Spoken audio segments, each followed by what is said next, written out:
trying to get together, man. Get that shit together. Quick interruption because this fixes all content creator problems. If you're consistently adjusting your camera, losing framing when you move, or re-recording content because you drifted out of the shot, that is a waste of time and engagement.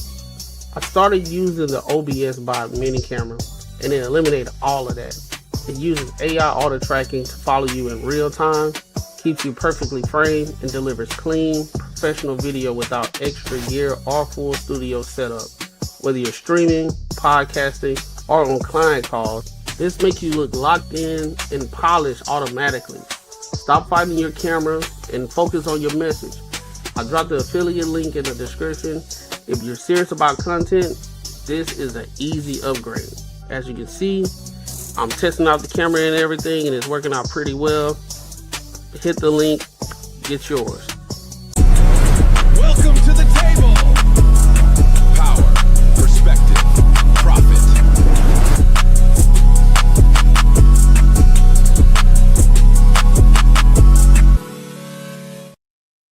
What up, what up, what up? Welcome to another show, one of the dopest shows on YouTube where we talk about everything under the sun as long as we get back to the money, real conversations, and real solutions. I'm your host, Courtney Egger, and I got my co-host with me, Marcus Courtney and Macaroni Tony. What's good with it, fellas? Yo, what's poppin'? Chilling, you know what I'm saying? Another Tuesday. It's been a hot little second, you know what I mean? You know what I'm saying? Yeah. You know what I'm saying? We missed Friday, and that was on, you know, so that was on me. But more so, other things popped up. So it's all great. It's all good. But we back. But don't worry about it, my people. We double back. We're doing double back Fridays. So don't even trip. We're gonna make up for it. Don't even trip. Yes, sir. Oh yeah, man. But before we got some topics to cover today. We got quite a bit to cover today, and I think a lot of it gonna be controversial. So what we gonna do, we gonna get the main topic out of the way first. But before we get there, make sure you like, comment, and subscribe for the algorithm, and make sure you hit the bell notification. So that way you'll know when we go live, you'll know when the next uploads are, and so that way you can just be here on time and come kick it with your people, all right? So with that being said, I want to go ahead and get into these topics for today. Now, everybody, I guess you could say the past month or so, Jay-Z has been in the media. He came back with the freestyle, then after the freestyle, Buddy done cut his dreads. Then he had a whole concert, he had a whole show at the Yankee Stadium. Now that's an entire situation because they had to get refunded due to some difficulties. And on top of that, Pharrell had some things to say. He was telling Jay-Z, hey, listen, I need you to kill him. Who he was talking about? Oh no. But here are the gripes of some of the people, and then we're going to give our thoughts and our opinions. All right, so let's go ahead and rock. So I'm doing this review for this shitty ass concert at Yankee Stadium. I actually thought a concert couldn't be worse than the Cowboy Carter one, but the only thing that was bad with the Cowboy Carter one was the heat. Everything else was out of her control, you know, and the stadium was tiny, but the show was fantastic. It started on time. We got to actually get inside the stadium. We stood outside that damn Yankee Stadium for 5 hours. All the money people paid to see that show, and they had us standing out there in these metal things for hours like cattle. The police officers that was out in front of our door looked like they was 12 years old. They was completely incompetent, spent the whole time on their phone or laughing and talking with each other. Every time we asked them for information about the show or what was going on, they knew nothing. Nothing at all, didn't know. And it's probably people still standing out there just looking mad disappointed. For this to be Jay-Z's hometown and for Yankee Stadium to go out like this, y'all, That shit was janky on some bootleg poppy store fucking bullshit. I mean, Yankee Stadium need to be ashamed of yourself.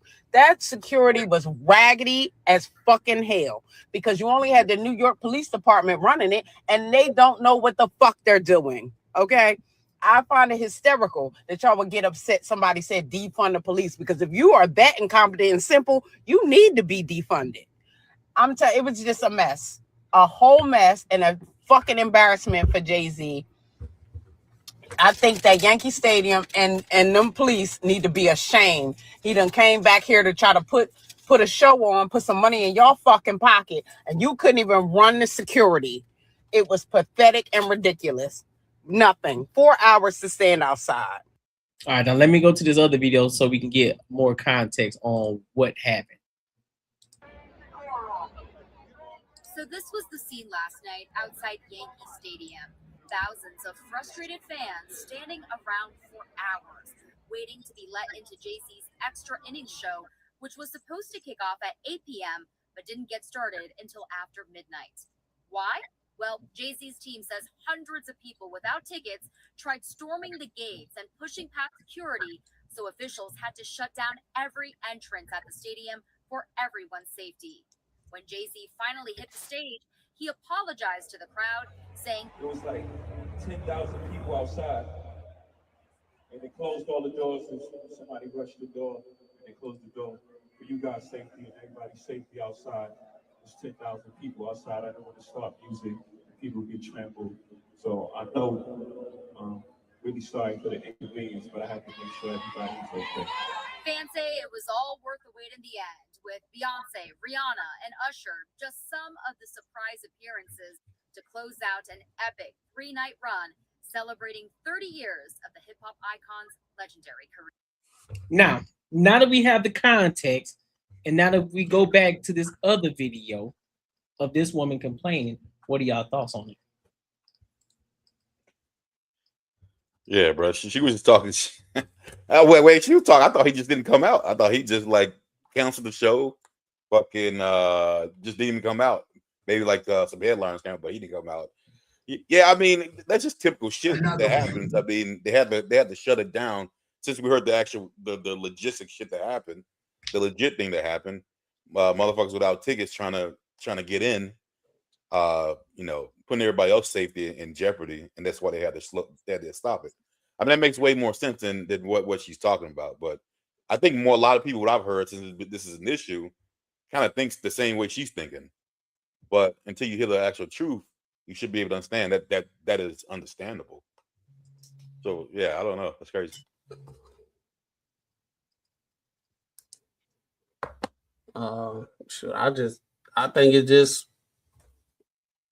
I think both sides right. I mean, she got the right to feel how she feels, standing there 5 hours and all that type of stuff. And like, if you don't know what's like, I'm looking at the situation. If I'm there in real time and I'm not knowing what's going on, okay, I can hear about it afterwards and I understand what's going on. But when you actually there, that's a whole different situation. And as people asking questions, and it looked like she was in her car while that was going on. But I get it. I get both sides, right? You got some stuff that's out of your control or whatever, but at the same time, you spent all that money and you standing out there 5 hours, dog. Like, that's a long ass time, dog. Yeah. I mean, were people complaining that were outside that couldn't get in, or people were complaining that were inside and nobody was playing? Nobody was performing. Yeah, is that what the deal was? Like no one was performing for 5 hours? I mean, yeah. So it was supposed to start at 9, but it ended up then starting until 12 because they were trying to because of that situation. There were many people that was trying to get in that didn't pay, and so they try to get that under control because, of course, that's unfair to the people who actually paid their money, and you got degenerates trying to force their way into the concert to watch a show that they didn't pay for. Yeah, and so that was the hindrance. Yeah, I mean, I see both sides because at the end of the day, that would be unfair. But at the same time, in real time, if I'm asking questions like what's going on and nobody knows what's going on, I'd be like, what the hell, too? I mean, yeah, I ain't gonna lie. I'd be mad. I wouldn't be happy. I mean, I wouldn't be. I don't think I'd be going to. I mean, I would understand the situation, but I definitely wouldn't be happy.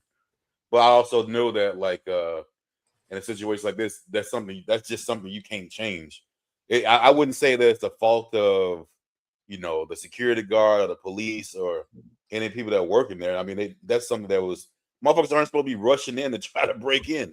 You know what I mean? So, like, I mean, I don't know if that's like a normal thing and they supposed to have like extra security for that. But yeah, I mean, if anything, I'd be mad at the fucking people who trying to bust in there, ruining time for me instead of the security guards and the police officers.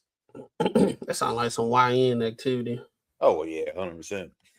They got a thing out here in Atlanta. It's about to be a big kind of celebration or party, whatever, and it's 30 and up. They said they tired of it's getting to the point where it was like they checking IDs and they talking about 30 and up. They don't even care if you 27. They don't even care 30 and up because you can't even get in. Can't get in, dog. Yeah, shit. Because these young dudes, these young people, they be messing stuff up. It's fucking shit up for everybody. Now, hey, is that's legit gonna happen? They'll be turning motherfuckers away that they're like 29, 28. No, I'm telling you, it's gonna happen, bro. I think that's what's gonna start happening, bro. Like at functions where it's usually the demographic kind of it's an older demographic. I think they're gonna start checking IDs and like 30 and up, bro. Yeah, that'll be wild. But hey, I mean, yeah, you're right though. I mean, they fucking it up for everybody. So yeah. I mean, I could definitely see that'll be wild. But yeah, I can see some shit like that. Yeah, but I mean, it messed up on both sides, really, because people that came there, they try to get experience and like the logistics of everything. They probably got babysitters and was like, we're gonna pick them up around this time. And bro. Like, you probably still drinking for 5 extra hours. That's a lot of money. Yeah, I mean, majority of people. I mean, a lot of people dropping their kids off at their parents' house and shit. But I mean, I ain't gonna lie. My old ass, I don't feel like standing on line no 5 hours, bro. I ain't gonna lie. I'll be like, bro, I'm about to go home, dog. But shit, depending on how much I spit. Like if I spit a good grip, I'll be mad. But I'm like, I'm gonna stick it out. Yeah, I definitely probably wouldn't even went from the get go. But yeah. I ain't no big Jay-Z fan anyway, so I wouldn't that wouldn't happen to me anyway. Yeah, nah. What up, Rod? Did you see the video?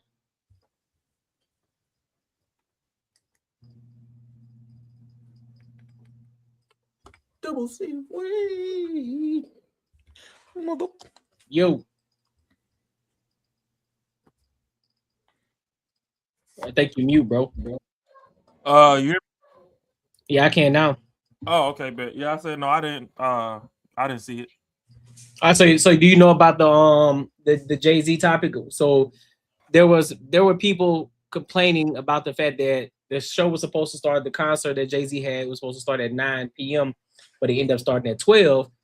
And a lot of people were complaining. They were asking for refunds, but the reason is because there were individuals that were trying to get into the show that didn't pay.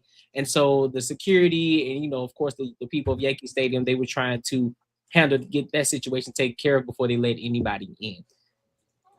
Oh, okay. And so that's why the show started late. And so everybody's still asking for refunds. So what's your thought on that? That's, you pay for your show, you still got your show. If you stayed there and you still enjoyed the show, ain't no refunds. You got what you paid for. Sadly, not everything's gonna go the way it needs to go. We just talked about Cardi B when she was in Atlanta and how somebody disrespected her staff and she was finna just straight up cancel the show that night. There's a lot of moving parts into doing the show, and if some things don't align, then yeah, there's gonna be delays. I had a homegirl, one of my homegirls from Maryland. She was actually at the venue, so I was kind of getting like somewhat live updates from her stories on how things was going, and She was in there. They was mingling. They were waiting for people to come out. Show's not starting. Just to get word that there was a couple fights that broke out outside the venue. They trying to break up fights and all this other stuff. So, you know, it was just like a logistical nightmare. To get the show going. But at the same time, you got Jay-Z bringing out Jeezy, bringing out Eminem, Nas. Like it was a grip of people that got brought out. So you paid for one person, but you got a catalog of people. You got 15 plus people. Jermaine Dupri, like a bunch of people, you know, came and performed and helped celebrate what Jay-Z was trying to curate and put together. You got one hell of a show. Ain't no such thing as a fucking refund. So I'm sorry. If you stayed at that venue and you endured and you enjoyed the show, enjoy the show. Sometimes the delay come with it. And that's just that. But refunds, that's just showing that a lot of people still buying shit on the firm, still buying shit that they can't fucking afford in the heat of the moment. And, you know, y'all want y'all cake and eat it too. Hey, they want a refund when they didn't pay with it with a firm, dog. Yeah, nah, you can't come out in traffic twerking on the hood of the car talking about spend that shit and all this other stuff. Then when you done spent that shit and shit ain't go your way, now you want a refund. Spend that shit mean that bread gone. We done charged it to the game. They want a refund. Spend that shit, don't get refunds. Stop that damn layaway fucking energy. They want a refund, but they gotta pay $29.99 a month on that bitch. Yeah, nah, fuck that. And they a bitch. I got my ticket. $29.99, baby. Spend that. They finance it for 6 months. Oh yeah, exactly. I thought an option of that, like when I was paying for, I just bought like a, well, it's like I just bought a rug for my man room, and it's like a big rug. And then I saw a firm, and I was like, "What is this?" And I clicked on it. It was like credit check. I said, "Oh no." This financing. I was like financing for something for $100. God damn. Some people like you can finance anything now, bro. No, that's why I didn't know you can finance something that low. Yeah. You can set like, up. Damn. Like you, bro, I look at it like this, bro. Hey, some people not financially responsible, and then you probably got about 5 things that you paying on the firm. You should have went ahead and just bought it. At that point, you paying $29.99 on 5 things. You could have just went ahead and bought that bitch. Buy that shit. Buy that shit. Buy that shit. Bought that. But any final thoughts on this topic? Yeah, it's a tough situation, bro. I'm like, I don't think they should get like a refund, but I can understand the frustration. Like, I'm pretty sure some people talking about they want a refund, but they stayed there and they enjoyed it. Nah, you can't, just because you was inconvenienced don't mean you get a refund and you sat there and had a whole show. Yeah. Yeah, I mean, yeah, it's always a delay. It's always a delay at a concert. I mean, not 5 hours, but I mean, she so it wasn't 5 hours. She put extra mustard on it, so it was like it was a 3-hour delay. Yeah, rough. Yeah, 3 to 4 hour delay. So it's supposed to start at 9. People got there around about 7, 6. Her ass probably got there late as hell. Thought she was. Oh yeah, they probably rolling about 12. I ain't never been to a concert on time. You go like, yeah, you go like, that's what I'm saying. I ain't never been to every concert that I went to. That shit ain't start on time, bro. That shit usually start about hour and a half to 2 hours late anyway. Yeah. So like, I went to the Kanye concert. I think it started at 10. I mean, it was supposed to start at like 8. I think that shit ain't starting until goddamn 10:30. Yeah, that's almost like typical shit. That's what I'm saying.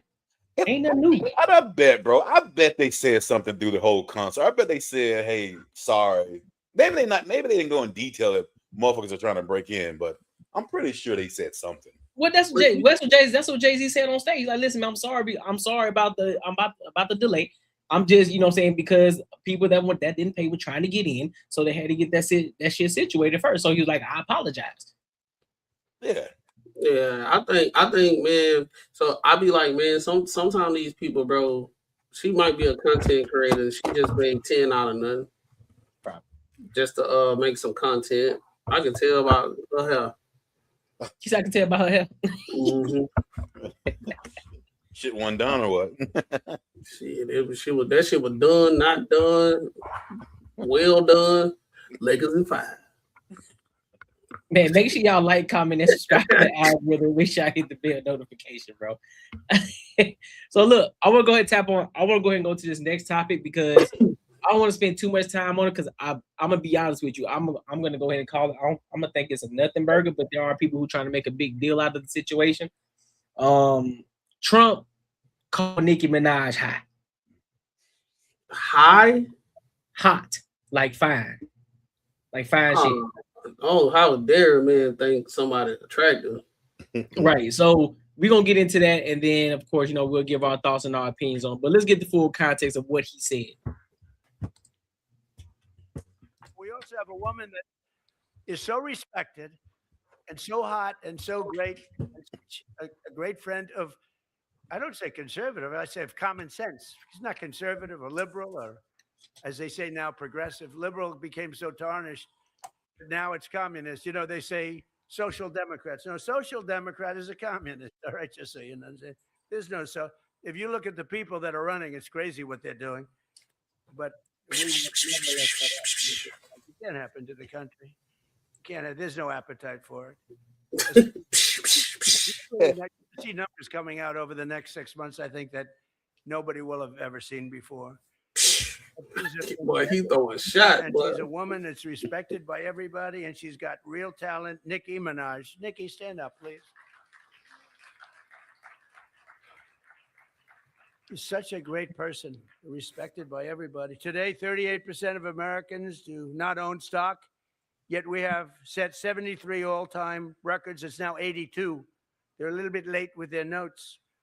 With Trump accounts, every newborn child will be invested in the stock market. So they're going to be watching. They'll be the next Larry. So wait, what's your thoughts on that? Hey, boy, I finna start calling Trump's old Yosemite Sam, boy. So he fired off. That boy the rooting and tooting as bad as he was shooting, boy. Shoot this shot. Hey, it may have landed, bro. You never know. She took away the fake ass. I don't like it. Man, it's gonna be a nothing burger, bro. But you gonna have people that's gonna say stuff. It just don't matter what he say. It's just gonna be a problem. And I think it's one of the things. It's just people gonna have something to say because Nicki being very vocal these days. I think she done got enough. She done got the bag enough to be like, it is what it is. And she just tired of. She just want to say what she want to say. And because he say that, now everybody gonna associate her with Trump. So it's all good. Yeah. That's all. It's the name of the game, bro. And I think at this day and age, bro, it's getting like that fatigue finna start happening. People finna be like really on some. We don't care if you don't like Trump, goddamn. We don't care if you're liberal. This, that, and third. What's y'all issue? What you mad about? He ain't say shit. Damn, is it that serious? Shit. Tired of all that fear mongering. Oh, he a racist. When did he say something racist? I don't know, but do your research. Or like, well, you got the research. Well, why don't you say it? Well, he say so many things. Name one. They can't do it. Oh, he said nigga is hot. Oh, damn, it's the end of the goddamn world. How dare he talk about a black woman and sexualize her? Said she hot. He could have said she was a beautiful black woman. It's just exhausting. In the words of Will Smith, it makes me so tired. No, I mean not Will Smith. Uncle Phil. It makes me so tired. Hey, I was about to say that they gonna say that he's sectionalizing her, and then he's fucking a creeper or some shit like that. Like, I guarantee it. But there's some old man talking about just talking, bro. Like it was not even. That ain't shit. It's crazy, but they definitely are gonna blow it up. Hey, Uncle say way more shit than that. Look at that little fine ass. Yeah, our uncle gonna touch. Hey, come here. Let me see. Damn. I used to touch a lot of rumps back in the day. You know, they say rumps. And then of course they'll try to tie it back to the Epstein files. See he at the sexualizing women. See, I know he was a part of the PDF files because you see what he did before. Like, here we go. Nicki Minaj, she might be a part of the Epstein. That's why she just started being vocal about stuff. She on Team Trump now. She was on that island. I bet if y'all go with her finances, y'all find something tied to Epstein. Bro, it be like, I be hearing that stuff. I be like, bro, where are y'all getting this information from, bro? First of all, y'all don't read. So where y'all getting this from? Good news. Can they be speculating, bro? A lot of them just speculate. They speculate. They heard somebody else say it, and now they take that same rhetoric and they tie it just because somebody's name is attached to something. Automatically, they bad. Anything that has Trump in it, they automatically deem bad. Hell, even if you even tie your name to a conservative, saying that you're conservative, automatically you're bad, automatically you're tap dancing, automatically you know what I'm saying, you hate your own kind, like, oh, for you to be black. And then here's the crazy part. Then they say that you're conservative, they can't tell you why. They can't tell you why you uneducated, but they'll say, oh, you so uneducated. Like, how? Oh, yeah. No, you will never get no answer. Yeah, you never get an answer. All you get is deflection. All you get is deflection. All you get is deflection to something else, and they continue to keep moving the goalposts. More, like, more and more. You know. Oh, okay. You know. Right. Nah, they just they go my number one fan. Nah, I you know what they're gonna do, bro. They gonna blow the spot up when they can't substantiate the stuff that they talk about. So they're gonna get very emotional and blow the spot up and walk off and get and start crying and shit with their blue hair. Yeah. You're being real disingenuous right now. That's all I'm gonna say. They don't have their blue hair. That blue hair. Jeez. They do got a starter kit though. They do have blue hair, you know, a little bit overweight or really skinny. Either one. Bro, they gotta look, bro. That shit crazy. I think, Courtney, you said it like in a previous show, like the more you see it, they do have a look. Like, like you know how people that be like back in the day, the people that used to wear they used to play World of Warcraft, they gotta look. Like they gotta look. Like I bet you play World of Warcraft. Oh, I love it. Like, yeah, I bet you do. It's just like back then. Like even back then, all of them still had an archetype. You knew who the Black Panthers were. You knew who the power to the people were. They always wore froze. The women wore the froze, and they always had the little pink, or they always had like a little African emblem on a little necklace rope. And the hippies, they always looked a certain way. They had like a little dreads. They always had a little flowery type of look, and they always looked like they was hot. They all had everybody had an archetype, and it's no different than today. It's the same thing. They all got an archetype, and you can point them out. The earthy ones, the ones that got the dread, typically speaking, the earthy ones, the super earthy ones, you know, like, I know what type of time you on. You read chakras, you talk about zodiac signs, you earthy, that's you right over there. Then you go to the other side. You go to the other side of the corner. Then, of course, you know the real coons. You know the real ones. They got an archetype, and you know the degenerates. They got to look too. Everybody got to look, and you can point them out from a mile away. Yeah. Hey, what's up, Perfect Timing? Especially the dude. You said, I mean, not the dude. The extra conservative, all the way right leaning black people. They got it. Every time I see them, hi, I'm Tom. Yep. off of Boondocks. Hey, that's what I'm like. Hi, I'm Tom. They got an archetype, bro. You can spot them from a mile away. Yeah, that's it. That's what it's gonna be, bro. Unfortunately, I don't think it's gonna be. The only way it's gonna get as big or as much coverage it's gonna get if the View Oh yeah. go over it, and what's the Charlemagne, that show they cover it. Breakfast Club. Yeah, the I can see Breakfast them. Club. I can see them doing it. I can see the View doing it for sure. Yeah, once the View do it, it's over with. They want to sexual, he's a creepy this, and it's just gonna go to a whole Sonny Holston gonna have a whole gasket. But her family had slaves. Dude, that is one show that's still on major TV that has crossed some fucking crazy lines, and only because they're women, they're still on it. That is crazy. I mean, they have crossed some fucking lines for sure. They can say a lot of. That's the crazy things versus when you have women shows versus men shows, and I don't mean to make this a man versus woman, but the proof is in the pudding.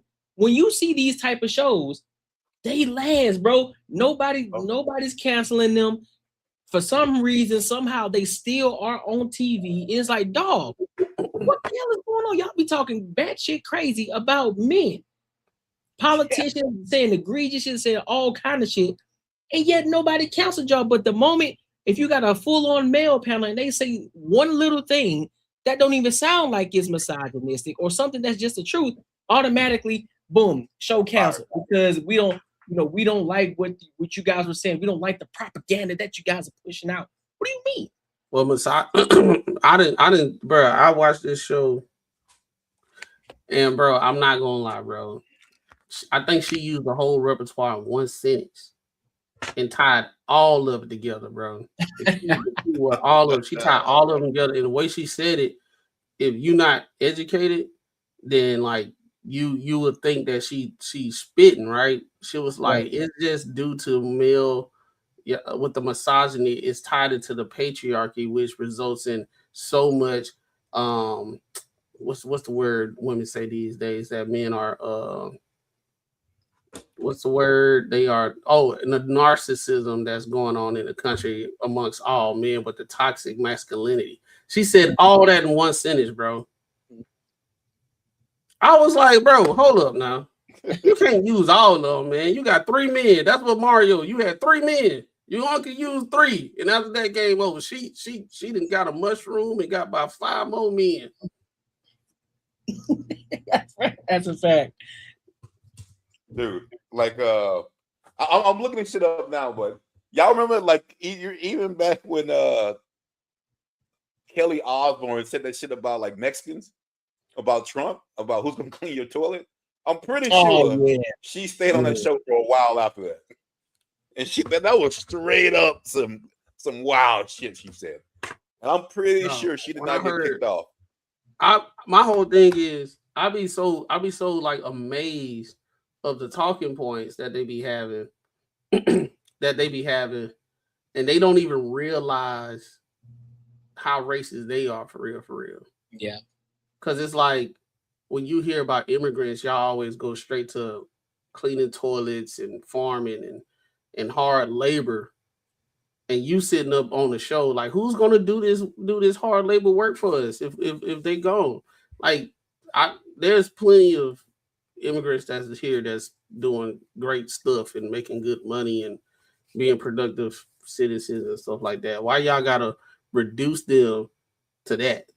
I think it's the same thing when those Congress people were trying to get votes for black people, talking about we have to give resources in these inner black cities because they can't even use a computer. They're not educated enough to use a computer. Right. That's crazy. So that's the thing. And that's the thing too. That's why we always look at the white apologists, right? It's like, why are you trying to apologize? Like, first of all, they don't need your help. Well, we don't need your help at all. So why are you trying to dumb us down as if we aren't competent enough to do what it is that we need to do? And so that's the problem when it comes to the liberals. That's why we look at liberals, even conservative black people. It's like, shorty, I don't need you to talk for me. Nigga. I know how to operate. I know I'm educated enough to do my own research. I can do all this. I don't need you to speak for me. I'm not beneath you. I'm not less than you. Well, because I'm so privileged and you're not. I beg your finest pardon. What is it that you're doing that I can't do? What you mean? I don't need you speaking for me. I mean, you got to understand, black people, they it's racist to ask for voter ID because they can't even get IDs. It's crazy, and the people who push that, like, you know, we need help, and they got the upper hand. They don't even know that they calling you stupid. Like, I don't even get it, and they still like, oh yeah, you understand, and blah, blah. Like, bro, they calling you fucking stupid. Right. If you don't vote for me, then you're not black. Yeah, it's fucking crazy as fuck.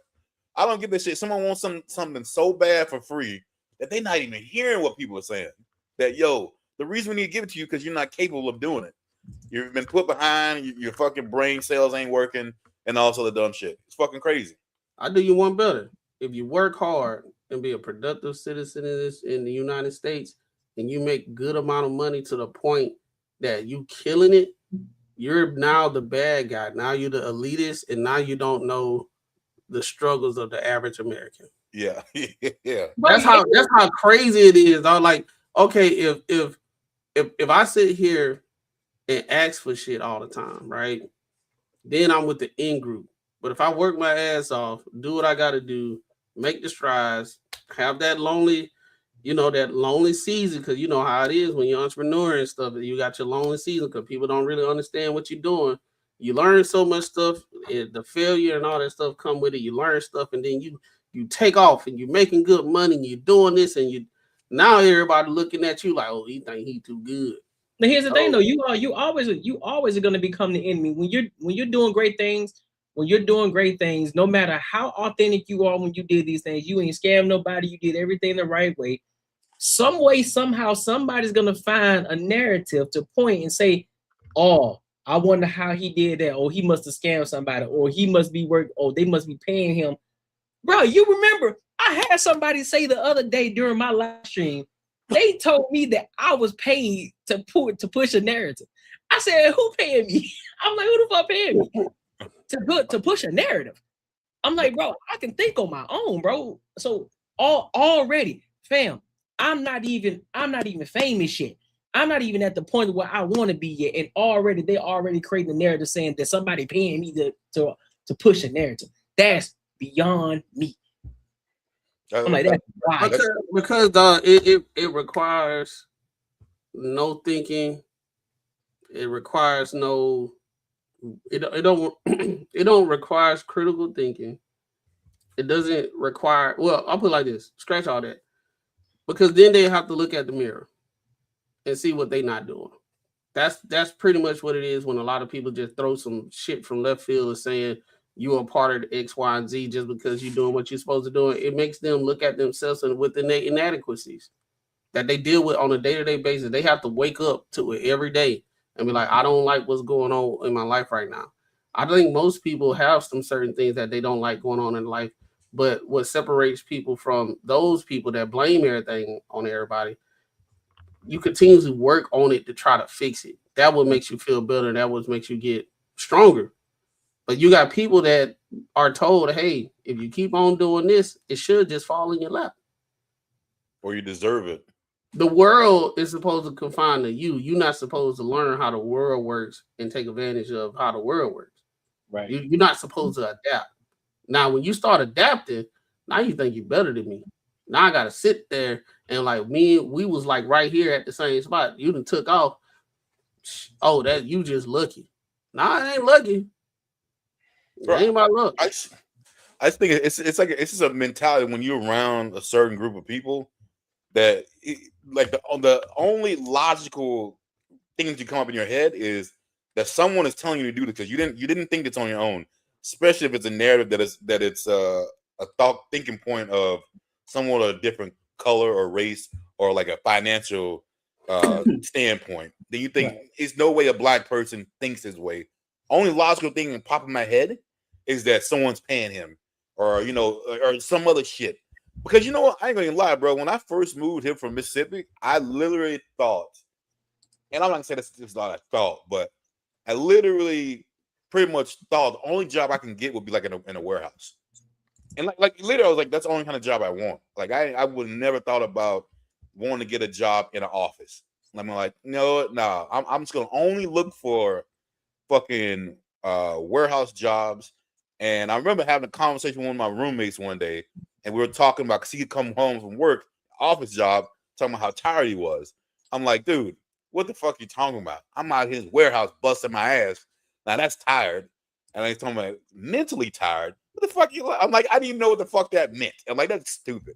You're stupid. You're talking about mentally. How can you be mentally tired? Because at a warehouse job, you ain't gotta do no fucking thinking. Like you ain't gotta do shit. You ain't gotta do nothing. So like, I just think a lot of people we're just like raised this way to think that like if you start thinking about shit on your own, that's not even right. Like that's not even right.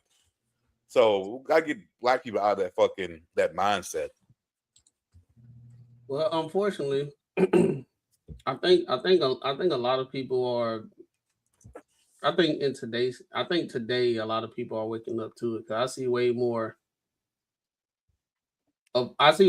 people of us being vocal of saying, "Hey, I'm tired of hearing the same stuff and saying we gotta wait on stuff. Like I'm about to go do something. I gotta do something because what we've been doing for a little bit ain't been working." And some people been having family lineage that were doing the same old. Oh yeah. So like I'm about to do something different. And then especially live in other places, you see friends doing good and everything. Hey man, how you do that? This, that, and the third. Like with my lawn care service, I got a friend. He was like, man, as soon as you get to a certain point with your business and everything, he gonna be get me government contract jobs. So that just comes from networking and having people like I'm thinking I'm just finna just build my stuff up and have a fleet of trucks and all that stuff. But once he said that, I like it kind of changed my mindset of like, shit, I'm about to do these government stuff because that's guaranteed. That's guaranteed and more money than sitting here trying to look for clients and stuff. Fuck, I know a dude that does government contracts for schools, and he makes a grip. He stopped. He used to had his whole like a shop where he redid cars. Stop doing the shit. Now he only does the government contracts. Yep. But you got people. If you even this conversation right now start making people feel uncomfortable, then they start trying to pick apart the game that you're saying right now. Yeah. Everybody can't do that. Everybody ain't got the. You be like, damn, why you so negative, bro? Yeah. And you know, honestly, to tell you the truth, it's kind of good. I mean, if you're thinking about like on a selfish end, it's kind of good if some people are just stupid because then that don't mean that they won't be taking it. They won't be the competition. Yeah, I mean that's true. But I think sometimes what bothers me is just like the all right, like the idiot. Like, yeah, I mean, I know that's bad, but the idiots, like, they'll sit there and argue all day up and down. Like, try to poke holes because they have something insecure about themselves or pushing themselves. Bro, have you seen some of these? Like, I mean, we all watch podcasts a lot. Right. But there was one I was watching. Shit. It was about, I watch a lot of them. But when you talking to someone trying to argue, debate with somebody who I'm gonna just say stupid as fuck, and they're on their own own logic, they come with it. They come with it. It's so hard to like fight those cats because you're thinking in logic and you're trying to decipher what they're saying to try to make it make sense. And what they're saying is fucking just insanely crazy. But they real fast will come with this shit, man. It's yeah. Those ones you can't beat them, man. I just let them go. Yeah, you can't sit there and argue with fools all day, bro. It's exhausting. Oh yeah, you be stumped. It is. Cause bro, it don't matter how much evidence and how clear you say what you say, how much data back behind it. Even if you be clear, concise, and it's like irrefutable, right? They'll find a way, and it's like, oh my god. And you be like, what? Bro, like who? I'm like, who your mama? Who your mama? Like, what the fuck you just saying? Oh shit! All right, man, you got this one. That's it. Ron, what you got on this, bro? I think we got off the subject. My fault. I'm over here battling technology. You know how that shit go. This is about Trump and him. Nicki Minaj. Well, Trump calling Nicki Minaj hot, and then how everybody's gonna take it in regards to how he's, him just calling her hot. I mean, it's a nothing burger. It's just anything Trump say, somebody gonna try and sensationalize it because it's a name that drives views and drives emotions and thoughts. But I mean, if you want to call her a baddie, you could call her a baddie. She not ugly, but shit, she ain't non-GMO neither. So it just depends on where you want to slaughter. And that's just that. Like, what y'all want? Y'all want the man to be racist, or you want the man to hype y'all up? Y'all gotta pick a side. Like, one day y'all mad at him because he racist and he ain't rent to people in the 80s and all that. Now y'all mad because he done called a black lady beautiful. I don't know what the fuck y'all want from that man. And a lot of people wasting the opportunities that he's opening up right now for y'all to just go get a little bit of money. It could be way worse than it is right now. And it's not. Really good. So it's all nothing. It's just folks trying to use his name to sensationalize a moment just to get some. It's like clickbait. It's a clickbait point, in my opinion. So that's just my thoughts on that. Okay, cool. That makes sense. That makes sense. So look, we got a super chat. But make sure y'all like, comment, and subscribe for the algorithm. Make sure I hit the bell notification. Listen, I'll be right back. I'm gonna let one of y'all read the super chats though. Shout out to you, Snow. Shout out to you, whoever wanna read it. But y'all gotta make sure you play the video before we do though. I'll be right back. All right, let's see. We're gonna read the super chats. Where I'm starting from? Starting from the beginning, I guess. I think we only had one. Yeah, we only got one super chat, but I think he wants us to read some of the comments that was said. Let's see. All right, we already said that. Salute panel. What's good with it, my boy? Salute. Imagine if they were men. Oh, talking about Sunny hosting and all them. I'm talking about that. Yeah. If they were, they would be canceled. They wouldn't even, they would have came out with one episode. Yeah. Y'all are correct. The View is toxic political theater. Yeah, they know what they're doing, man. We already know that's what it is. It is. It's very, very toxic. And anytime they have somebody go up there and they have a difference of opinion, they don't let them talk. They cut them off, and they damn near about to start doing that victim crying shit when instead of just having a conversation. You know what I'm saying? I'm a conservative ninja. Congratulations, my boy. Good evening. What's good, Snow Bunny? Blah, blah. And you don't know what you're talking about. Everybody can do that. So start saying everybody can't. So yeah, I forgot. He don't like putting punctuations in his sentences. So it's kind of hard to read.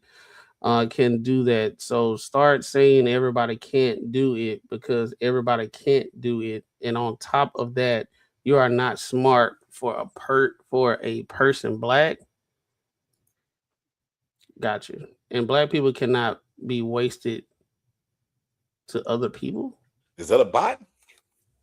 I think he was on here before. I think he might be a little kid, man. And black people build this country on a white man fence. Great. That's probably a little kid. Somebody is paying you just push this narrow a narrative. You guys are spot on. This is refreshing. God bless. Hey, appreciate it, man. Appreciate it. We just everybody have their opinions. We just talk about it and we just explore ideas, man. That's all we do. After you plant the seed, grow the wheat, mill the flour, and finally break the bread, then they think they get the slice. You are right. You are freaking. We see that all the time. Do everything, get that finished product. And then get mad if you don't. Now you're a sellout. Yeah. You're supposed to give it back to your people. You're supposed to bust your ass, and then you give it back to everybody else who made it. They sit down, and you're supposed to give back to the people. Now I'll give back to the people that need help.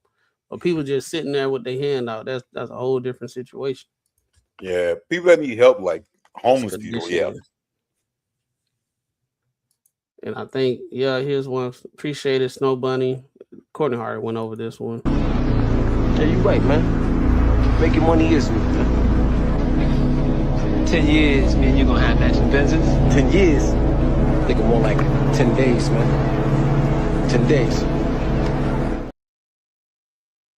Hey, I always, when I watch that movie, bro, I be seeing his lineup be so pushed so far back, bro. I'll be like, damn. Look at that moon. Damn. What's a 607? 607. What up, 607? Vontae Carlo, what's good? I don't know who 607 is. What area code is that? I don't know. I couldn't even tell you.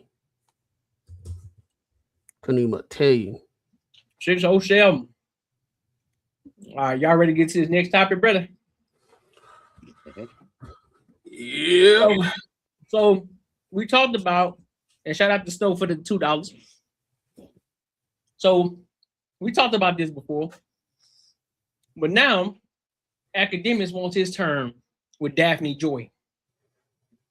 So there's a couple of videos I want to play of them in their date, so to speak, and then we're gonna give our thoughts and opinions. Now, because it's gonna be 3 different videos that I'm gonna play, y'all can tell me to pause or whatever the case may be if y'all got a thought on it. All right, so we're gonna lock into it and then we'll give our thoughts and our opinions. Let's get to it, dog. Even experiencing things like this, where I'm a little basic. I'm not gonna lie. We should go to Paris. Paris? Yeah. Where's your favorite place in Paris? My favorite place in Paris, I can't tell you, but I just have to show you. Really? Yes. How many times have you been? I like to go there around my birthday time because it's the city of love. When's your birthday? February 8th. February 8th. Yeah. What zodiac sign is that? Aquarius. You're Aquarius? Yeah. And you? I have no idea what that means. Aw, I love that. All right, so we're going to Paris then. Oh my God, let's go. Stop, don't say things. No, I'm serious. Okay. Here's Oh an my important God. question. We would have a ball. Paris is magical, like magical. Is it mandatory jet to Paris, or can we do first class? We can do first class. Really? Because jet is, I'd rather spend that on.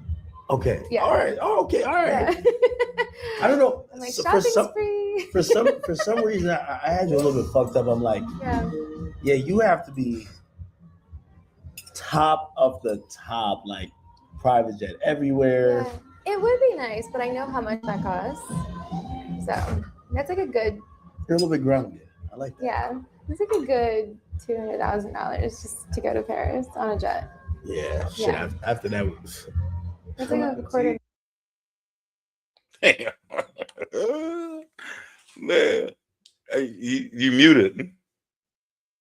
Anything to say so far before I play this next video? Hold on. Hey, this is the chick that hey, what's that? Okay. Hold on. So this is a chick that was 50 Cent's baby mama that's been in that shit. Okay, all right. I just want to make sure that I'm caught up. All right. Hey, bro, I just said anytime I hear chicks, icebreaker is about like what's your sign? I totally get this interested instantly because I already know what I'm about to deal with. Oh my God, you're Aquarius? Oh my God, I could be lying. I mean, yo, I'm hoping it's just like a skit, but I mean, nah, bro. Nah, I don't know if it's a skit because we got I don't know. more of it. I don't think it's a skit, bro. I think he going. It could be both. Two things could be true. Hey, people gonna watch it at the same time, shoot him a shot. He definitely won't turn it down. I can guarantee you that. he won't turn it down. He ain't turn that shit down. No. Y'all don't think he turned it down? No. He ain't turn. If she actually was on board to give it, yeah, he doing it. Yeah, 100%. Boy ain't turning nothing down, my boy. No. Something like, real. So. Have you cheated before? I haven't. No, I'm like. Be honest. No, I haven't. I swear. This is 2026. I feel like these days, women maybe not as much as men, but they might have a story or two where they're like, hey, listen, stuff happens. I know. I feel like you have the options are. I'm so in love with my man when I'm in love with him. Like cheating, I don't even like. It's not even like I'm so obsessed. Like I'm like on his phone. All right, hold up. Hold up. All right, man. All right. What's that taking the Paris, Texas? And I know Raw's probably gonna disagree with me on this one, but man, sometimes fuck that shit, bro. You gotta know who you dealing with. It ain't no fucking way that this chick, she's an OF model. Fucking. Oh, because I would ever believe that shit that she ain't never fucked somebody else while she's fucking some other dude. Man, I would never. She an OF model. Yeah. Oh yeah, she. Come on, man. Like I wouldn't even. There'd be no way in hell I would even believe that. I'm like, just stop talking. Like, I will say this. I will say this. I'm not condoning OF, but I don't necessarily think that they always are cheating because a lot of times they do it solo. So I don't think they're always necessarily fucking somebody else. Or in that aspect. They showing other people. We don't agree with them showing their body and stuff on OF, but I don't think that they're necessarily cheating. That means that they're necessarily cheating. But you know what? Women are so technical that it's like she could have a dude and break up with him one night, fuck somebody else, and next morning, like, we cool, and then she could say, man, I never cheated on you. You know, like, because they're so fucking technical with shit that, like, and she might be right. She may have set it up so, like, in a way that where technically she didn't do it. So hey, that's the only way I believe. Another one. There's another one, Marcus. Because the D was bad. That don't count. That don't count. Yeah, that don't count. Oh, she was drunk. Yeah, that didn't count. Oh, she regretted it. She didn't want to have sex with him, and it was short, so she ain't gonna count that either. Yeah, so, yeah, that goes all in women logic. So. Yeah, bro. Like, girl mouth is crazy. Like, they got inserted. Like, I never put the memory card in my goddamn PlayStation. Yeah. But I saved the game though. But I never used it. Never used it. Because I didn't like the game. I took it back to Blockbuster. So I never played it. Took it back to Blockbuster the next day. I didn't like it. Never used my memory card. That is wild work. Oh shit. Hey, girl math is undefeated though. That's true. Oh, and they believe that. They look, but look, sometimes I don't think they believe it sometimes, because when they look in the air, they trying to piece the puzzle. It's like they got like a puzzle, and they got 4 parts, but they saying they need a 5th one. I think what it is, I think they can't look at you in the eye because they're like, this motherfucker's believing this shit. And they're probably gonna give it away. They're gonna show it like when you're playing cards and shit. Nah, she don't want to see you with those eyes. Like, really, you sit here, you really gonna sit here? You really gonna see? Oh, that's stupid, huh? Okay. Thinking about me? What are you doing? Yeah. Never cheated. No, I don't even think that's like fun or cool. Pause it one more time, like, and I'm done. That, like, you know, I think I said it in the previous show. Women that do that little accent at the end, no, you can't believe her. She lying. That you know what I'm talking about, Courtney, that little extra on words at the end. No, I can't believe her. No, nah. Well, you're a liar. So, I don't see the benefit in that. So I have a theory. Yeah. This is my theory. These days relationships don't work out. Have you cheated before? Your glass says yes. And why? Why? I have not cheated. Oh, she's about to get mad. If I'm gonna cheat, what do we call cheating? We're gonna break up. I'm gonna call for a break. What do we call cheating? Cheating. Marcus, you called it. Technical. Technicality. We're gonna break. We're gonna break up. Technicality, exactly. Hey, I'll be back together. By technicality. Hey, they good at that shit. Having sex, kissing, hugging, meeting up with someone, having sex. All of the above. do you consider threesome cheating? As far as you and your girlfriend and another girl? Yeah. No, because you're all in a menage a trois. All right, now we got one more video that brings home the cake. I'm someone that people judge, and like when I like someone, like I'm really protective about them, and like I was like, no AK slander will be allowed. You know what I mean? And like I don't want to be judged. You know, like I'm someone that people judge immediately, and you know, like so I'm pretty sure you don't want to be treated that way. So yeah, like you're definitely more than that. You know, like you're hilarious, you're funny, you're sweet, and I was just like, I want to get to know the person, not like I'm not new to that. Being judged for, you know what I'm trying to say? No, I completely and I get hate it. it, and I always know when people switch up on me. Yeah. Because of outside influence, and that's really hurtful. So I understand that. I empathize with that. In the last couple of years that I experienced off camera, and just it was such a tumultuous time privately, and now I feel like everybody's finally getting in the know of what was happening privately, publicly. So basically, he did all that to get put in the friend zone. Is that what she said? Mm-hmm. I can play it back. Like when I like someone, like I'm really protective about them, and like I was like, no AK slander will be allowed. You know what I mean? And like I don't want to be judged. You know, like I'm someone that people judge immediately, and you know, like so I'm pretty sure you don't want to be treated that way. So yeah, like you're definitely more than that. You know, like you're hilarious, you're funny, you're sweet, and I was just like, I want to get to know the person, not like I'm not new to that. Being judged for, you know what I'm trying to say? No, I completely and I get hate it. it, and I always know when people switch up on me. Yeah. Because of outside influence, and that's really hurtful. So I understand that. I empathize with that. In the last couple of years that I experienced off camera, and just it was such a tumultuous time privately, and now I feel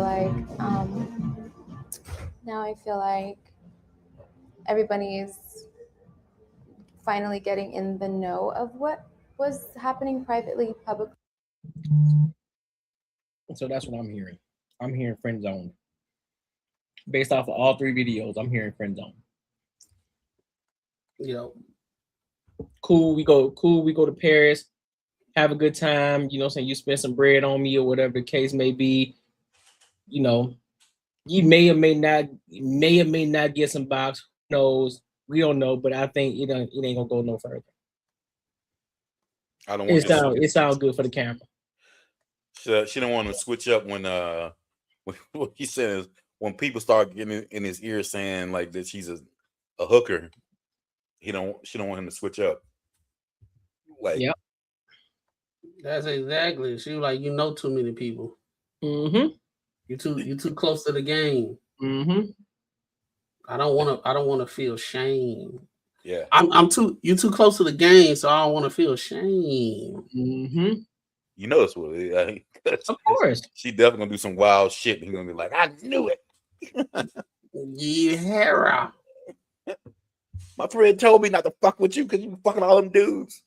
That's what it is, dog. She understands, and that's what the thing where people we keep trying to tell some of these women be like, you keep on dating all these people that's known, you're gonna go around and everybody know you. Now you too known, and you're gonna blow up the spot. Mm-hmm. People ain't gonna take you serious. She wanna be taken serious, but people ain't gonna be taking her serious because they know her past. Yep. Exactly. I mean, but on the same strength, I think Akademiks the kind of person to where he can't have a relationship with somebody that's in the spotlight. Because even that one shorty that tried to make his, you know, he was alleging that he allowed his homeboys to take advantage of her and all the other stuff. Mm-hmm. You know, Ak dropped receipts Monday through Friday on all the bullshit. So, you know, a lot of these women that are in spotlights, they know they victims. They know who they can take advantage of. And when they run into somebody that they know, they just have no no equal grounds, no equal standing in the realm of, being able to battle, so to speak. If they know that they're gonna lose the battle and the war, they'll friend zone you to save face. So I think this is just friend zoning him to save face because she knows this ain't nobody you can get up here and bully and all that. She snuck past the defenses of 50 Cent. But 50 like me, I don't really give a fuck what you do. You gonna look bad in the end, not me. So we could charge it to the game. And I could just keep poking the bear from now till the bear dies like the dare bear. So with this scenario, she talking all that good shit. She trying to get flown out, get tricked on and all that. And she'll be receptive to taking such donations and contributions, so to speak, in their terms, if he going. But as far as a relationship goes, she not gonna go for a relationship because she know the minute she fuck up, act dotting her I's and crossing her T's on the spot, and it's gonna be little to no wiggle room that she has to fight back. Yeah, because I think also, I don't think people give Act a lot of credit either, because Act actually smart. So I think he would. Now that I can walk it back a little bit, I think he would take her to Paris. But I think he'll take her on the strength of like, listen, I got bread, I can spend some money, we can have a good time. But I know this ain't no serious shit, so we just gonna have fun. I'll break bread on you, and then we come back, and then we go our separate ways and do what we do. I just know that. Now I know you I just know you on a personal level. I got your number, whatever the case may be. We kick it, but I know where we stand. Yeah. Hey, man, she might give him box too. He also recording this shit too, so he's making money already. Thanks. So, like, in that case, then yeah, I mean, ain't no Mike. If that plane ticket costs more than $350, you gonna swallow. Shit, that's gonna be about. Oh yeah, first class to Paris. 12, 13. Well, she don't want first class, so it's gonna be about 2 stacks. So you feel me? 2 stacks. That shit might be more than that, ain't it? Probably more. Let me see. I mean, by the time you book the telly and everything else, you well into 3 G's. I'm talking about just the plane ticket. Well, yeah, just for her, about 1,800. Yeah, you were about 20. Yeah, about 20. You in the 2 band range. Well, actually, I retract my statement because we not playing with no lil putt. We playing with big dog. She gonna need first class. So she already said that. Go ahead, throw the little 15 thou wow out the window. Well, depending on let me see. Because he said, yo, private jet. She's like, nah, we can take that first class, but you can spend that money you would have spent on that jet on me while we're in Paris. So she was smart with it. She was like, yo, yeah, don't waste your money on that plane ticket, but you can spend that money on me. Yeah, I'm pretty sure they ain't flying commercial first class either. And that's why when we touch down, that first hour is called the power hour. Once we touch down, everything's situated. We got our bags, whether we hop in the Uber or we got the rental. Once we get that room key and we get to that room and you hear that beep, you got 60 minutes to get filthy. If you want me to continue spending this bread. Well, you got 2 minutes. Go filthy. You got 10 minutes. I'm talking filthy. I want tears out your eyes, snot out your nose, foam out your mouth.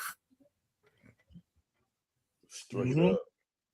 Make it look like Granny just died and you can't control your emotions no more. Damn, bro. Hey. Boy, talking ruthless, boy. He's speaking facts though. You know what I'm saying? I'm spending this bread. This bread. Just because I sit in the basement talking shit about hip hop's finest day in and day out, don't mean that this shit easy or it came free. Said mascara all on your face. Boy, I'm talking about I want that shit dripping off your chin. Damn. I want the mascara dripping off your chin. Yeah, you paying about 14. You paying about 14.5 for a first class flight to Paris. For one? I told you 15 off the rip. For that's for one. Yeah. Yeah, that's I'm for like one. Delta? Man, that's on any flight, big dog. British Airways. On British Airways, you paying 14.5. That's wild. Yeah, hey. Yeah. I'm with Raw then. But she said, because think about it, you paying 14.5, so that means you paying for both of y'all. Not to mention when y'all get over there, you still gonna break bread because y'all going out to eat every night. She's gonna get the most expensive shit. So y'all probably gonna go to the store too. And whatever other extraneous activities that y'all gonna be doing. Oh, you definitely, and she was right, about 200 bands you're gonna be spending. Facts. If I drop a used Honda Civic on the flight and we get there within 60 minutes, I want you to be barbaric. Exactly. I need the most uncivilized version. I want you to get up and look in the mirror and act like you don't even know yourself no more. No, 200 bands, bro. It's crazy for like a chick I just blew a Honda Civic on the flight. You want me to blow a G-Wagon and merchandise? That's why I see motherfuckers be mad. You might fuck around and get admitted while we out here. That's why I see people be mad when they be coming home off these trips. Pissed. They be mad as hell. Shit. Oh yeah, that's why you got all them tricks and stuff on TikTok and stuff now, turning shorties around. Shorty land talking about, oh, I just came to kick it and see the vibe. This is the vibe. This meat is out. Right. Let me disappear. Your vibe. Man, you better get out of my face. By the time you leave, I need to change your name in my phone to Houdini Ho, because you make shit disappear. If you ain't with the Houdini, then find your way back. That's facts. I'm with it. That is. That's wild. Yeah. You know how many bitches I can bring to Paris in economy for 15,000? A whole slew. I said a whole slew. A whole slew. Yeah, you can use a whole football team down there for that. I'm trying to tell you, bro. Let's say it's 2 bands a ticket in economy. That's 7.5 hoes. That's I could bring 7 and spend that last band on in-flight refreshments. Damn. Everybody can get a shot or two in the middle of the flight. Yeah, that's a lot of money. But any final thoughts on this? Man. She got some nice jugs. They was jiggling, baby. And them clavicles was out, and you could still see them. They ain't disappear. So, on a more serious note, though.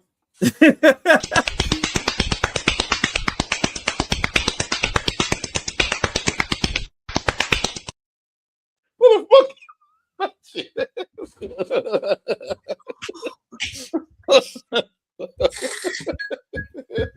Hey, yo! Found one to replace it, bro. Hey. You found one to replace that one. Do the other one. That one. Nah. Hey, bro. We can't sit up there and watch that, bro. That's nah. You gonna put Corey, that on you my did forehead that? Pause. Corey, where you find that? What side of TikTok you was on? Hey, if they had a vein coming out of his face when he when they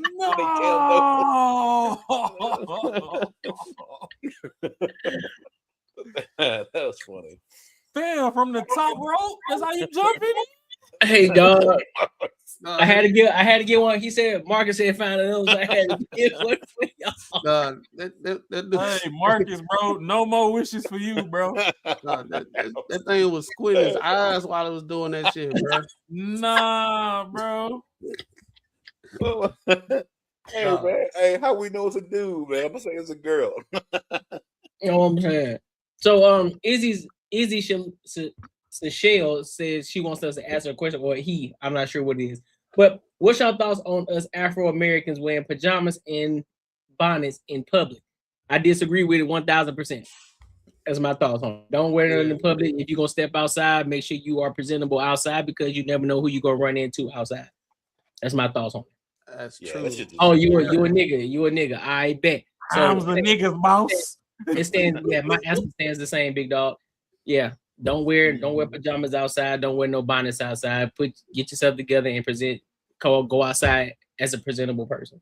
I just put like this: if you wearing pajamas, in public places, that just let me know you ain't got no clothes. So you need to get your money up and go get some clothes. If you ain't got something that you can just throw on like a sweatsuit or something easy that's comfortable and still, presentable, then that just let me know you ain't got a lot of clothes. If you who is we? Who is we? I ain't no female. I don't wear bonnets.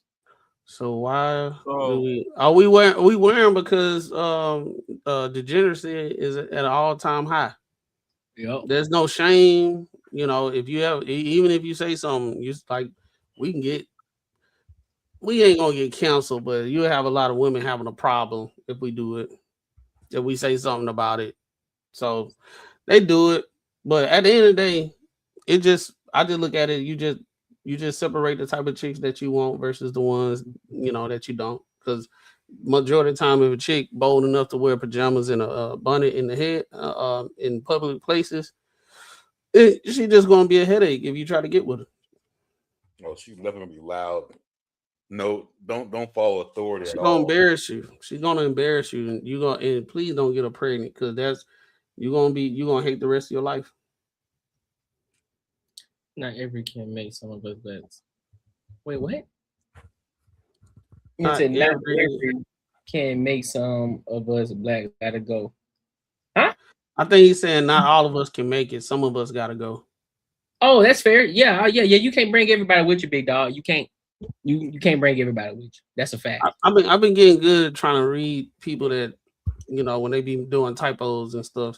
Some people, I know that's a typo on his part, but I think old buddy that was here earlier, bro. I don't know if that's a kid or he illiterate. Or that was my fan, bro, for my solo show. But now go ahead, Raw. For the question, part 1, wearing pajamas.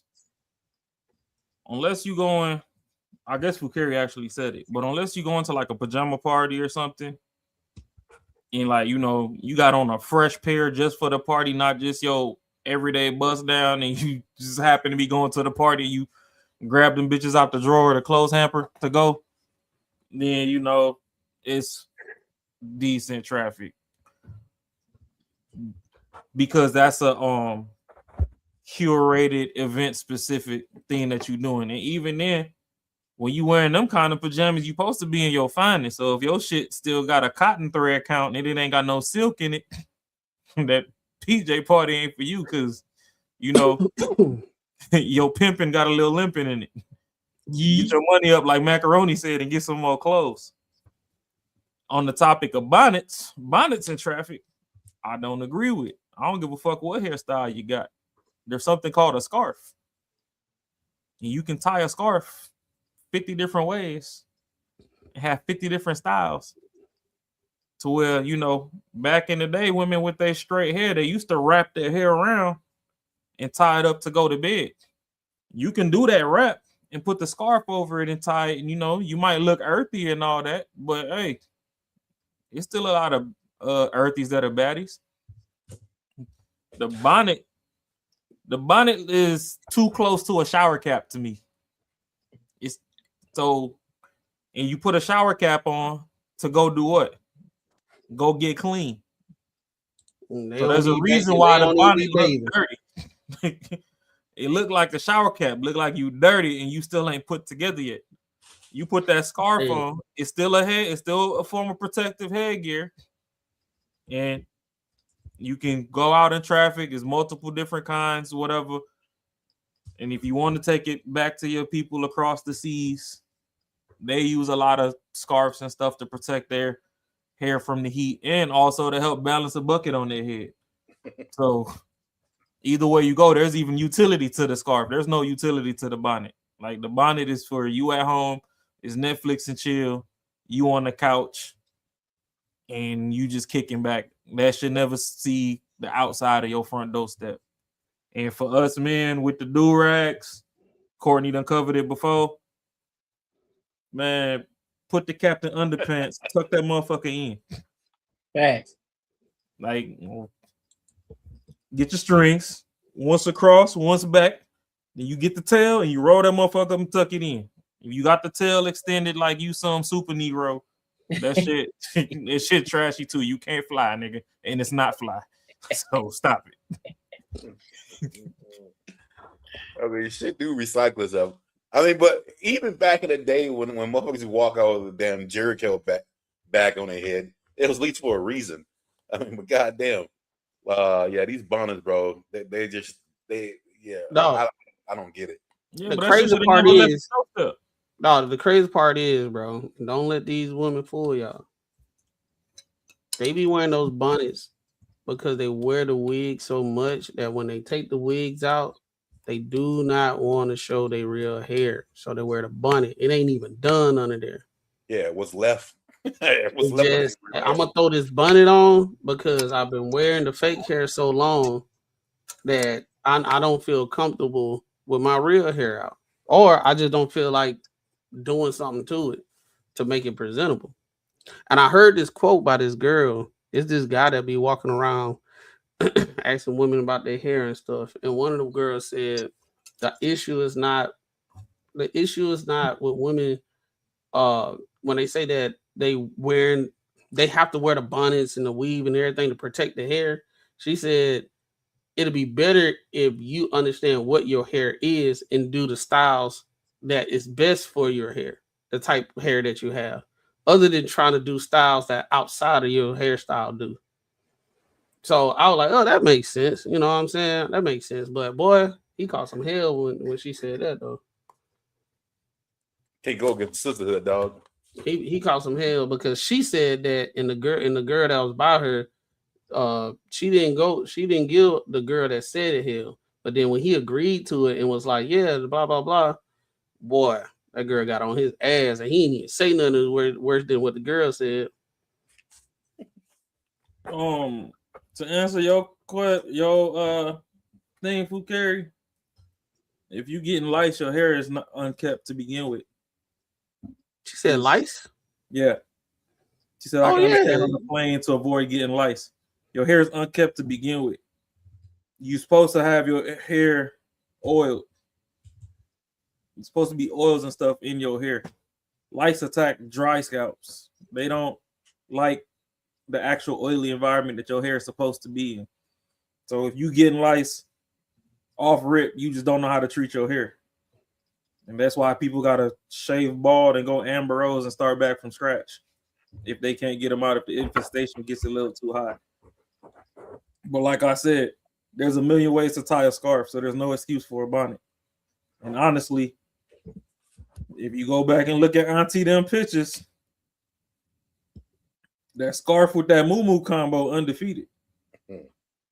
The scarf with the moo, that's like a power ball with the power play on it. I ain't gonna hold you though, Fukari. I ain't gonna hold you. So at one point, you know what I'm saying, y'all know I started off with the braids and shit. And I gotta be honest with you. It ain't that hard. You mean it's too hot? All you gotta do is keep that thing moisturized, keep that thing oil. It ain't that bad. It's actually better. Because I mean it's hot. If you take care of your hair, whether it's hot or cold, your hair gonna do good. You're gonna do good with your hair regardless. So I think what it is, we got a generation of women that told a generation of women that it's hard to keep your hair up. So that's what's going on right now.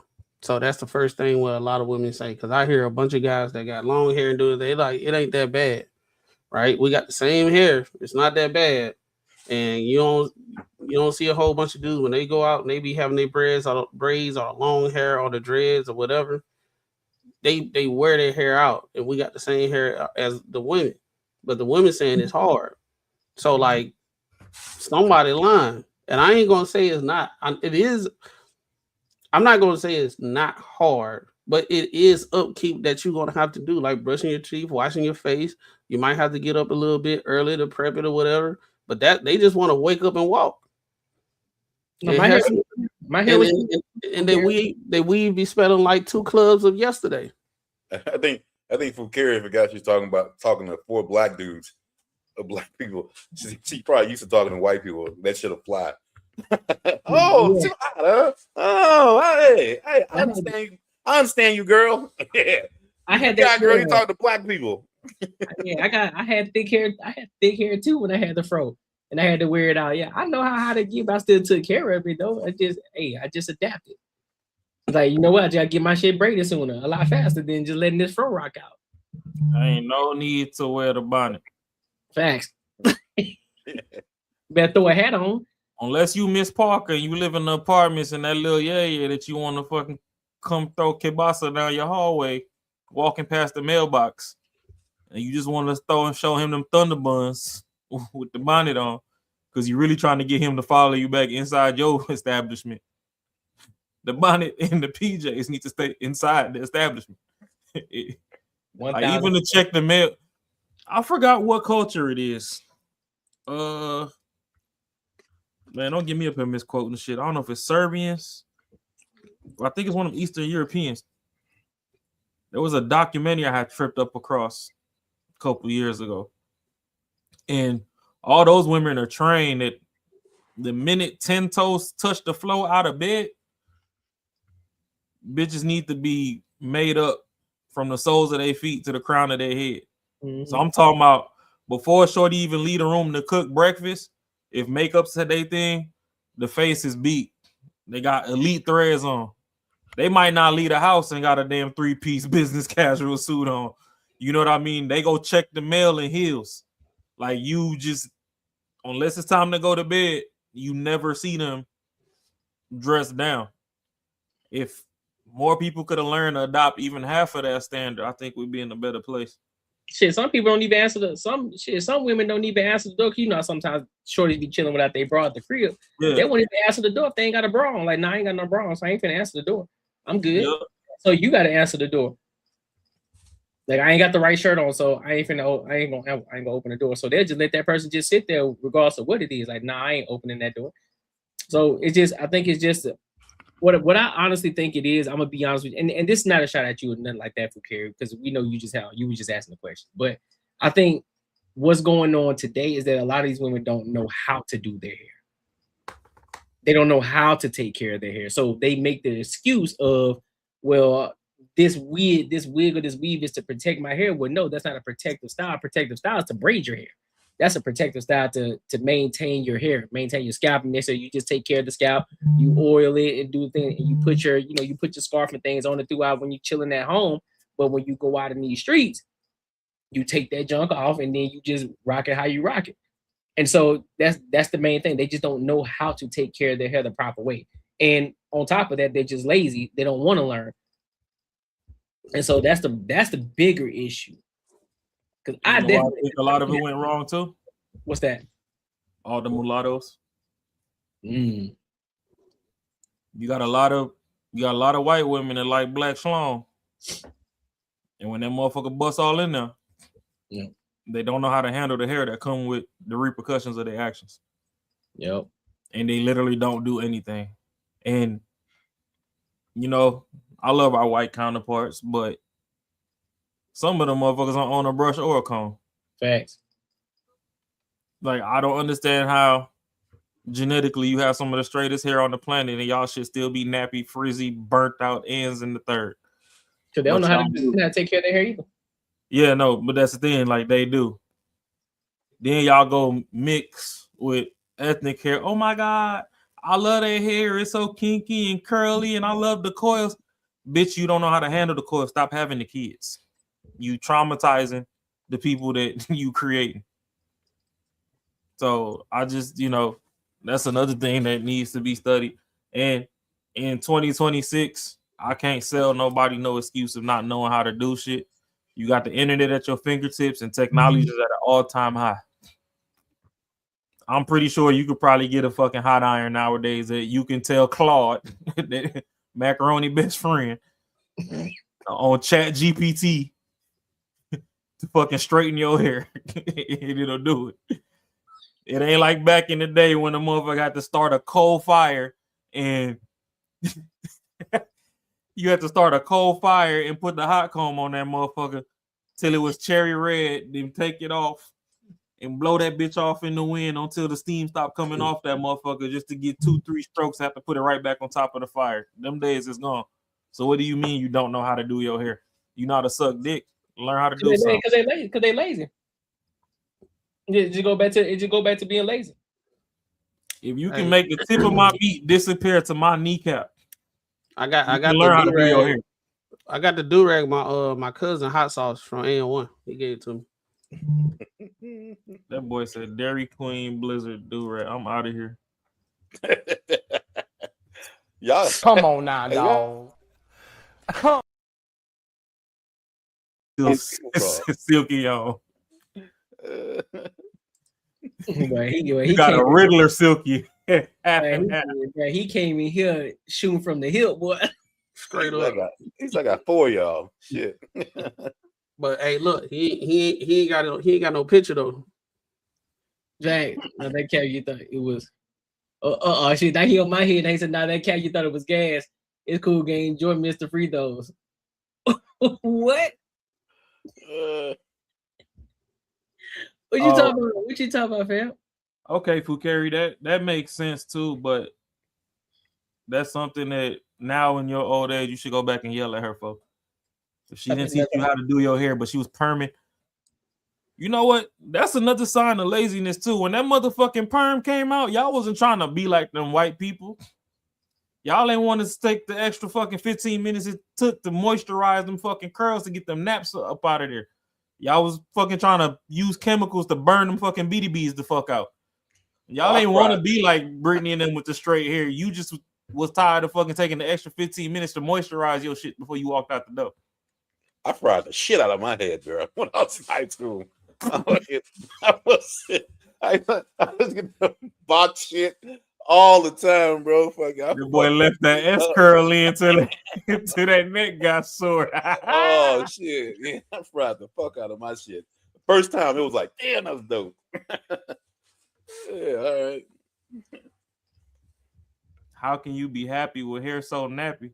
Well, the thing is, because you can do multiple things with your hair, but see, only then if you really want to dial it in, because like you said, there's so many different styles that you can do with your hair.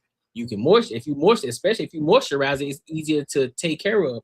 Most people don't even know when you're getting your waves or when you're taking care of your hair, you're supposed to do your hair when it's wet, not when it's dry. That's when you start fucking shit up. That's when you start messing your hair up. I had to learn that when I had my fro, when I had my afro, when I wanted to comb it out, or when I wanted to actually moisturize it and actually take care of my hair, it needed to be wet or damp. To take care of my hair, you can't do your hair when it's dry, and because guess what, you're gonna start pulling hair follicles out your head, and next thing you know, you're gonna have patchy spots. All right, so it's about to go left. No freaky. When you hear somebody say no freaky, you know it's finna get freaky. About to get down. But no freaky. Not the dairy curl. Have you realized that in your erogenous zones, your hair is more healthy than the hair on your head? So I'm talking about your armpits and your pubic area. No, you can see Shorty with the worst BDBs in the world, and she pulled them panties down, and that shit silky got a damn 360 wave swimming off that motherfucker. Right? It's because a lot of those zones are humid. There's moisture there. If you could just follow the fact that humidity help keep that shit in check and understand that you leaving this shit to the elements and you're not greasing and retaining moisture in this, that alone should tell you like, oh, okay, shit. Well, my coochie always laid, but my hair ain't ever slayed. Start from there. Because y'all ain't running no comb and nothing through them. I mean, then again, all of y'all fucking want to look like kindergartners, so y'all gonna get that bikini wax, and y'all ain't seen hair on that motherfucker since 97, but but still, like, it's too many excuses that I'm not going for, because y'all learn how to cook, clean, suck, fucking tuck for a man that y'all still can't retain and get. But that motherfucking hair that you wake up with every day, you talking about I don't know how to fucking maintain or do anything with it. And that's not a good look. That was a good point. Take care of yourself before you take care of others. I ain't never think about it. I thought now that I think about it, because when we was growing up, all the girls really used to do each other hair. They used to, be at school on the curb doing each other hair and everything. These girls don't know how to do hair no more. They don't. All they doing is throwing wigs on that thing. That's the reason why they saying it's hard to keep up. You just don't know how to. And just like there's a bunch of women that say cooking is hard. It's a chore. It's slave work. Like, no, it's not. You just don't know how to cook. That's the reason why it's hard. You just don't know how to cook. At the end of the day, it's a lot of pressure for you, man. I understand that shrimp Alfredo with the already cooked little small shrimp from Walmart, that ain't gonna cut it. And just because you put a little extra salt and pepper in, it doesn't change shit. I ain't hold you, man. That shit busting, nigga. I'll eat that bit. What? With the Prego? Can Prego? If that shit busting, I'm busting it down. Pause. Nah. Man, egregious work. Nigga, I'm busting that, man. If that shit good, nigga, it's not even hard to make the sauce. That ain't the point. If that bitch good, it's good. That is the point. I'm saying they don't know how to cook. No, I'm saying though. Here's what I'm saying though. You gonna eat that spaghetti and that Alfredo every Tuesday and Wednesday? Facts. Boy, hell no. I'm gonna tell that shit out the frame. That's it. Listen, bro. Listen, I'm gonna keep it P, because I already know everybody ain't cooking shit from scratch. Even when I was growing up, everything wasn't cooked from scratch. Sometimes, hey, I need that quick meal. I'm hungry in the bitch. I ain't got time to be waiting. I'm hungry. Sometimes I'm talking about they don't know how to cook at all. Yeah. That's true too. That's true too. That's when I'm coming from. I'm talking about they don't know how to cook raw. The only thing they know how to do is spaghetti and the shrimp Alfredo that's pretty much already made. But the spaghetti they be boiling because they don't know if it's done or not. They don't know how to brown the meat before it's even done in the first place. Listen, if they know how to listen, I'm gonna. But they know how to slobber the meat. Listen, I'm gonna be. They know how to do everything. I'm gonna be 110% honest with y'all. If they know how to perfect those two things, I'm good. Because at least you know how to. That's my thing. At least you know how to perfect the meal. Because it ain't just making it. If you make it one time, I bet the news was a little tough. Them hoes a little rubber this time, but this time you trying to actually perfect the meal, and then you start adding different shit to it, and that shit starting to taste even better. Like, hey man, it then becomes your favorite meal. It's like, hey, listen, I need you to make that spaghetti the way that you made it last time. I need you to make it the same way. Don't you're not even on your period no more. Don't make it the way you made it last time. What you mean don't make it the way you made it last time? Make that shit the same as that with the one that made me want to start dancing at the table. They putting that witchcraft in that pot. Courtney, stop falling for the spaghetti. Man, listen, I'm gonna fall for that. Listen, if that shit gonna make my stomach happy, I'm falling for it, bro. No, it's an ingredient in that motherfucker you can't buy in the stove. Man, nah, I ain't doing. Nah, see, I don't know what type of toxic bitches you be fucking with.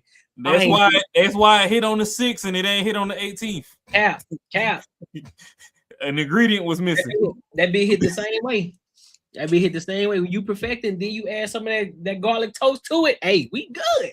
If that spaghetti drop on the same week every month, stop eating it. I don't think he understands what you're saying. Now, Courtney know what I'm saying. He trying to breeze past this shit. Listen, Mac, what you're not about to do is insult my intelligence right now, brother. He's trying to breeze past it. I'm talking past it because I know what he's talking about. You keep saying you're gonna eat it, bro. Man, listen, bro. Listen. Because I know he just talking about that toxic. I'm talking about them days that it ain't and it still tastes the same. That's what I'm talking about. You don't care. As long as it tastes the same, you good. As long as it tastes the same, we good, bro. My secret sauce. Y'all eat it anyway, so shit. Go ahead and put it in the food.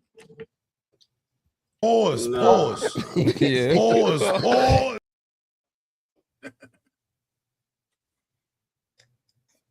It muted. It's a shorty. What you mean pause? It's shorty.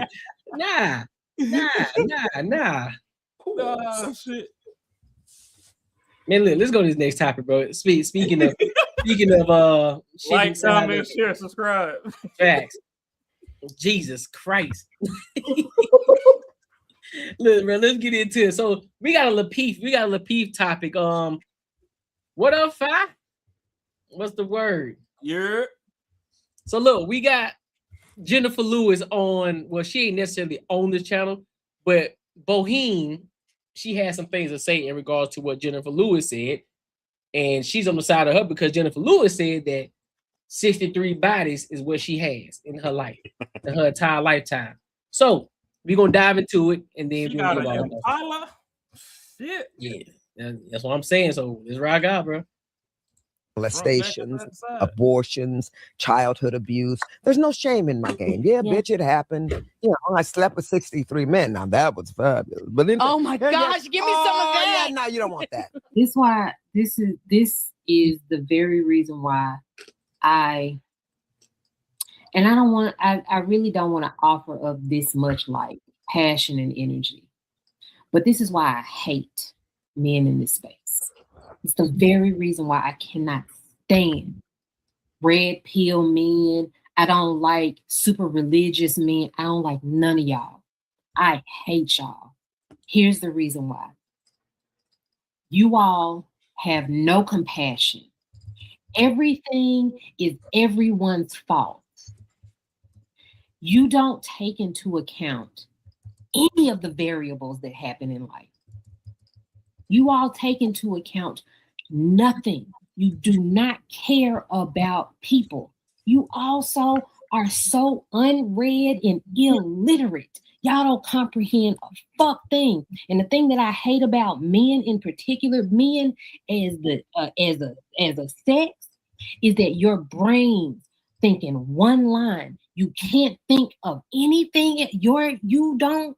And then you don't find value in women who can offer you that different perspective. You call us stupid and you dismiss us when we offer you different perspectives. And that's what the fuck I be doing here. That lady was born in 1957. She literally came out of the free love era. So 63 men ain't shit for people that were born back then. That ain't nothing. Them people slept with hundreds of people. What the fuck are you talking about? So you all saying that she's the average woman. No, the fuck she's not. Because we're not in the free love era. We actually sleep with people less than our parents did. So you all, like, y'all don't know history. You don't read shit. You don't know shit. And you have no compassion for people who have been through something. And thinking that someone is using their trauma as an excuse to be a deviant, to take no accountability for Jennifer Lewis takes all accountability for what she's done. She speaks of it because she did it. Just because she speaks of it in a way that you think is her taking no accountability, she does. It doesn't change the facts. What is she supposed to do? Shut the fuck up and die? It's like y'all hate women. I swear to God, y'all do. Y'all fucking hate hold women. on just 1 second. Because when it come down to it, y'all offer. Dude, like, she said a whole bunch of shit without fucking explaining what the fuck she's talking about. She literally said a whole bunch of shit that you can apply that was sort of this heartfelt thing. If she never said she got taken advantage of. She never said like that, you know, like what trauma are you talking about? She went and she fucked a whole bunch of dudes. I mean, like what I don't know what the trauma you want people to fucking to acknowledge or to take into the context of what she said. Like I don't like, she's literally just talking like a whole bunch of shit without saying anything. Like, and mind you, Marcus, and she also in that comment that when she said 63 dudes, she also said that was a good time. No, yeah. she said it was fabulous. Yeah. Oh, that's why I was like, when I was listening to Bo, I was gonna let her talk because she talked for a long time and she like to talk to the panelists like they a bunch of children that just came out the womb and they messing up at, you know what I'm saying? Like, bro, all that shit fine and advantage that she talking about we don't listen and stuff like that, and she don't like red pill talking about whatever. The shit that you saying is dumb because she said she had sex with 63 guys and it was fabulous. She had a good time. And she had a good time. And then she's the one that's dumb. Because she the one talking about we're not listening and we only think one way or whatever. You didn't listen because she said it was fun. So what trauma you got when you talking about something was fabulous? I ain't never heard, oh, it was fabulous. Oh, you still got trauma. No, that's wrong. I don't. She's like painting like this narrative that ain't even there. Right. But she's not saying it. But she's like hinting to it. To like you would have thought this lady had said, I got taken advantage of by my neighbors, and everyone in my neighborhood took advantage of me and essayed me. By what she was just saying, that's literally what, and everyone was saying like, oh yeah, she had all these bodies, like it's a bad thing. Literally, the way she was talking is like that's exactly what she said. And that's far from what she said. But she wants you to feel that way. You should feel that way because she's saying that she got so many bodies. Like, I don't even understand. She no, bro. Heard the context. And then she's sitting here talking about we don't know history and all that type of stuff. We're talking about that was the free love movement. We got a whole slut walk.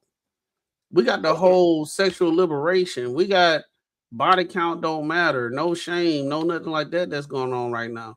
You got women right there saying that body count don't matter. We just not too long ago, well, probably a couple months ago, went on we reviewed a video where a chick said she went on the spree and smashed 5 guys right after her divorce. And then we had somebody on here saying that there's nothing wrong with that. She'll be okay. But hold on. But what she was talking about, I'm pretty sure it was the 60s and the 70s with the hippies and shit. Wasn't everybody getting AIDS and fucking and dying and shit? It was a whole bunch. It was a whole bunch of stuff. But you got women out here like you just had some women out. This woman, she smashed like 1,000 guys in one day. Oh yeah, I saw that shit. Yeah, Honey Blue.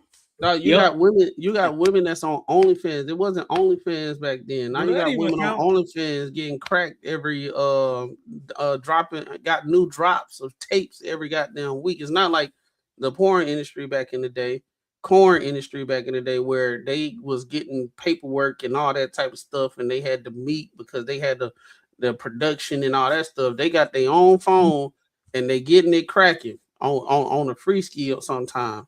On Twitter and stuff, you know what I'm saying? So it's totally different. So I hate this. So I think the issue is where you got somebody like her. I do believe she's green, and every time when she be having conversations, she always coming from an aspect of her experience, and she cannot fathom what's out here for real. And that's what she's talking about. She's negating men's experience, what they seen, and everything of that nature, and try to make it seem like we tripping based on what we're talking about with our experience, what we done seen, what we done heard, and everything of that nature. So because she don't associate with it, when men are talking about the things that they're talking about, she always go to a situation where she can't even believe or even fathom the things that we saying, and then we must just hate women. That's the dumbest. And then for her to be, her mom was a scholar and all that type of stuff. For her to be sitting here trying to do a whole TED talk and tell us about ourselves, she's not even hitting on not one point. She just throwing shit out her ass, literally, just to say some shit. Like the thing about it is when everybody, I saw this one. When everybody was saying what they were saying, they were just having a regular conversation based on what she's saying, right? She got on here and then just went and said a whole bunch of shit that ain't nobody said. It definitely didn't match up. But the and this is what men be talking about. When men be talking about women out here be moving like hoes and everything, and your grandma was a hoe, and then your auntie was moving like a hoe, and your mom was a hoe, and it get passed on. This the shit that we be talking about. But women always want to look for a situation that have some kind of seeking some kind of understanding of the whole shit they be doing. That's what I'm saying. Like, is that supposed to make it right if your grandma was doing it and your mama was doing it and her mama was doing it? That still ain't making it right. I don't understand. Like, just because they did it, is that supposed to be like, okay, well, since they did it, then that makes it right? But she also lives in a world to where like she's the type of woman to where it's like, if I say something, you need to listen and you need to respect it, and you do not talk back type shit.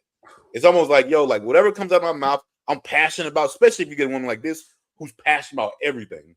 And it's like, yo, if I'm passionate about it, that means it's real, that means it's legit, that means you don't say shit. You don't say shit about it. And if you even try to question it, then you're the fucked up person. Even though the shit's coming out your mouth is crazy. She that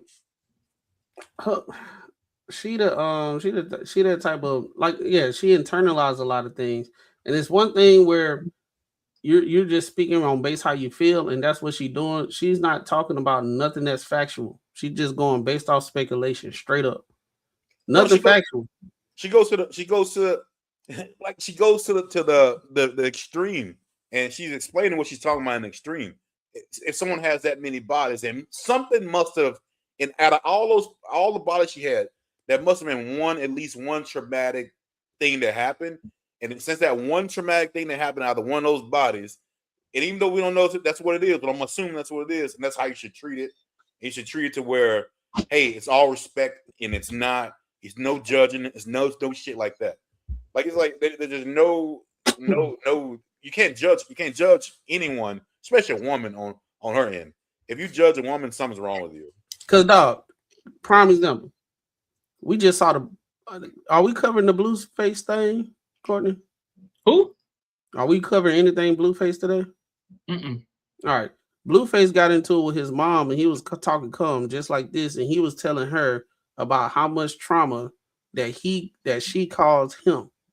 So they're talking about it, and he was talking about how you was in physical things with the men you used to bring around. She had a sugar daddy that she was bringing around, a whole bunch of stuff, bro. It was like he was just trying to tell her all the trauma and everything. You literally had women in the comments talking about that's still your mama. She did the best that she could. There was no understanding on this man's part. So now everybody else like, okay, now we can understand the reason why he moved the way he moved. You know what I'm saying? I can understand the reason why we looking in real time with his mom, right? The women in there talking about, he still, like, they really just bypassed what she was saying. Like, she was the one that said, I had a sugar daddy, he ain't never do this. How many times was I in an abusive relationship? He was like a whole bunch of times. And he was like, that's the reason why your daddy shot a gun. Like, she was just dismissing everything what he was saying. And then the women in the comments just bypassed what she was saying and admitted to, and went straight to him. That's the reason why he liked that. That's the reason why he don't like. It's still on him, blaming him. Yeah. So that's the reason why, somebody like Bo, she'll get on there and say what she got to say, and she's the one that's not looking at things. She's looking at things in a narrow way because she can't go outside her own biases and her experience. Yeah, it's always the man's always the wrong one. Yeah, like that was the same shit. You remember the one we covered a while ago with what's his name, Smart, and he was on Aid at the Table, and he was telling how his mom was, and old girl was like, well, like he was like saying, yo, she locked me in a fucking closet, she did all this shit, fucking all kinds of abuse and all shit. Well, how did you know what she was going through? And how blah blah. And it's like, yo, like this motherfucker was telling you that his mom straight up abused him, and you saying now it's on her what she was going through, the reason she did it. Let's get to it. Oh, go ahead. My bad. No, that was it. Yeah, let me play some more of this. Women, zero compassion. You think you hear 63 bodies and you don't ask why. You don't. What's the history of it? What happened? What would make you do something like that? There are no questions. What you do is call her a hoe and you move on. You prescribe that. Like you give that to her as her character. That's her character. That's who she is. That's a very man thing to do. That's why the fuck y'all need women. Because we are the only ones that can think outside of that linear line that y'all think on. And I appreciate men that can think outside of that one fucking line, A to B. I hate an A to B nigga. I hate an A to B nigga. I need a nigga that can go to Z and think in colors. Cause y'all, she ain't saying you know shit. What? I don't mean no disrespect to the people that I Sharon's like. the only one. To y'all losers in the check, fuck you. Let me ask you a question. See, that's how bro. Hold on. That's how you remember when I said she internalized shit? Mm-hmm. She talking about this woman supposedly trauma. And she said it was fabulous. She internalized it, therefore put herself in a situation to see it and put it as if she was traumatized. And then she said, fuck everybody else for having an opinion about the situation. I think she definitely internalizes a lot because I think what she does is she comes from a place of what possibly happened to her and she tries to put on every other woman. And I guarantee when she's listening to these different videos and she's listening to other people talk, she only hears one thing. And she's talking about she hated A to B nigga, but she is listening from an A to B standpoint. She's not understanding anything. She let alone, and I'm hoping the more we watch this video, I'm hoping somebody catches the fact like, hey, Boheme, did you hear her say that it was fantastic of her sleeping with those 63 men? Regardless of the fact of when it was and when she did it. 63 is 63 bodies no matter what time of day, no matter what year it is. 63 is 63. That's a lot of fucking bodies that you have to go through. And let alone, it makes it even worse because they didn't have social media back then. So that means you was out there on the fucking, out there in the goddamn streets. You was out there touching grass and you got 63 bodies on you. And you sitting up here talking about some, oh, well, we're calling her a hoe. Listen, bro, we ain't call her nothing.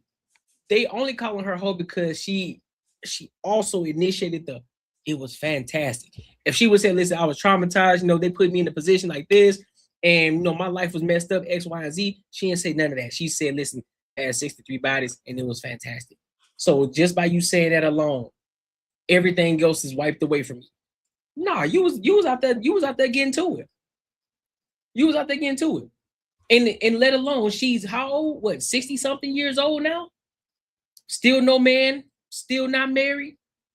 It says a lot. It says a lot to me. Now, that doesn't mean that, again, every woman don't want to be married. I understand that. But there has to be, that's where we have to start asking questions. Okay, so did you want to get married? Or was there a point that you thought you wanted to get married? Like, what happened from that point till now? What's really good? Talk to me. I need to know that, because now I got questions for you. 63 bodies, you couldn't find one man that you wanted to marry. What happened? And then Keke Palmer was trying to do a bad bitch high five for her having 63 partners. Like, I need some of that. What you mean you need some of that? No, you don't. Because again, we are in this first world. We are in this first world country where they think that they can do whatever the fuck they want to, and no consequence should come up. No consequence should come of it. However, everything that men do, because men so bad, everything that we do, everything has to come. We have to be held accountable for ourselves and the things that we do. But they can do whatever they want to do, but guess what? It has to be nuance behind it. And we have to give them grace. And we have to understand. We got to ask questions. No, the fuck I don't. Because guess what? We got to understand y'all more than y'all understand us. And we understand because most of us out here, we're the hoe makers, right? So therefore, we know the hoes when we fucking see them. We know because we done made the hoes before. We saw what this shorty was talking about before. We know how to approach a shorty that we know that we have an inkling of, like, oh yeah, we got to come at this shorty here correct, because I know she ain't like that. But this other one over here, I know she going.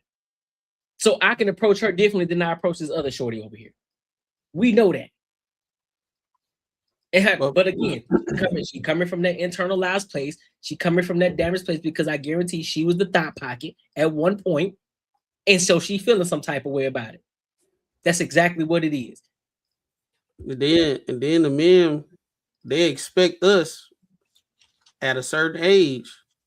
We supposed to have did the work to whatever trauma that we got. We can't be putting that on to another woman, because now you're a boy. Now you're not mature. They looking for somebody that's emotionally intelligent, somebody that's mature, somebody who faced their trauma and went to go get the help because they don't want that trauma in their household and all that type of stuff. You don't never hear a woman say, I want to hear that man's story. They don't never say that I want to hear Blueface story. They always want to hear Krishan Rock's story. And we see how she is, right? And it took a long time for the public to be like, all right, now, Krishan, we can't rock with you like that no more. You know what I'm saying? It took a long time, but and then you even saw on the show that they had, you saw what upbringing she came from. The whole family tried to jump Blueface, and he was just being calm about it. The dad struck him first, and then he knocked the dad out. You know what I'm saying? So I just look at it. She look at her face right now. Extreme feminist without even she not gonna claim it, but she is. She just like I think she's not used to direct conversation. We gotta explore all the grays and the blues and the greens and everything in order to get full understanding. No, some men we just know what the fuck we see. I'm gonna let Marcus and Unbiased Raw go. We play the video again, but I just gotta say this: everything. Not let me say. Let me make sure I say this correctly. Some things in life are black and white. Everything don't need to be nuanced. Not everything. I'm sorry. I get it. Everybody. I guess everybody found this new term, nuance. Oh, it's nuance. It's nuance.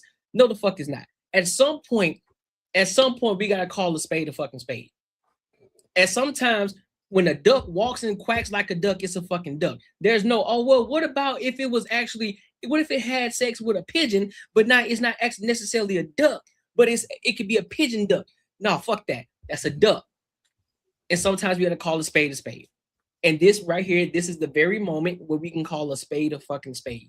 She was out there getting to it. There's no nuance behind it. There's nothing to it. She was out there getting to it. Simple as that. I'm not nuanced to none you can call red because I'm not a red pill nigga. I'll never claim to be a red pill. None of that. I just hold everybody accountable, black, white, orange, green.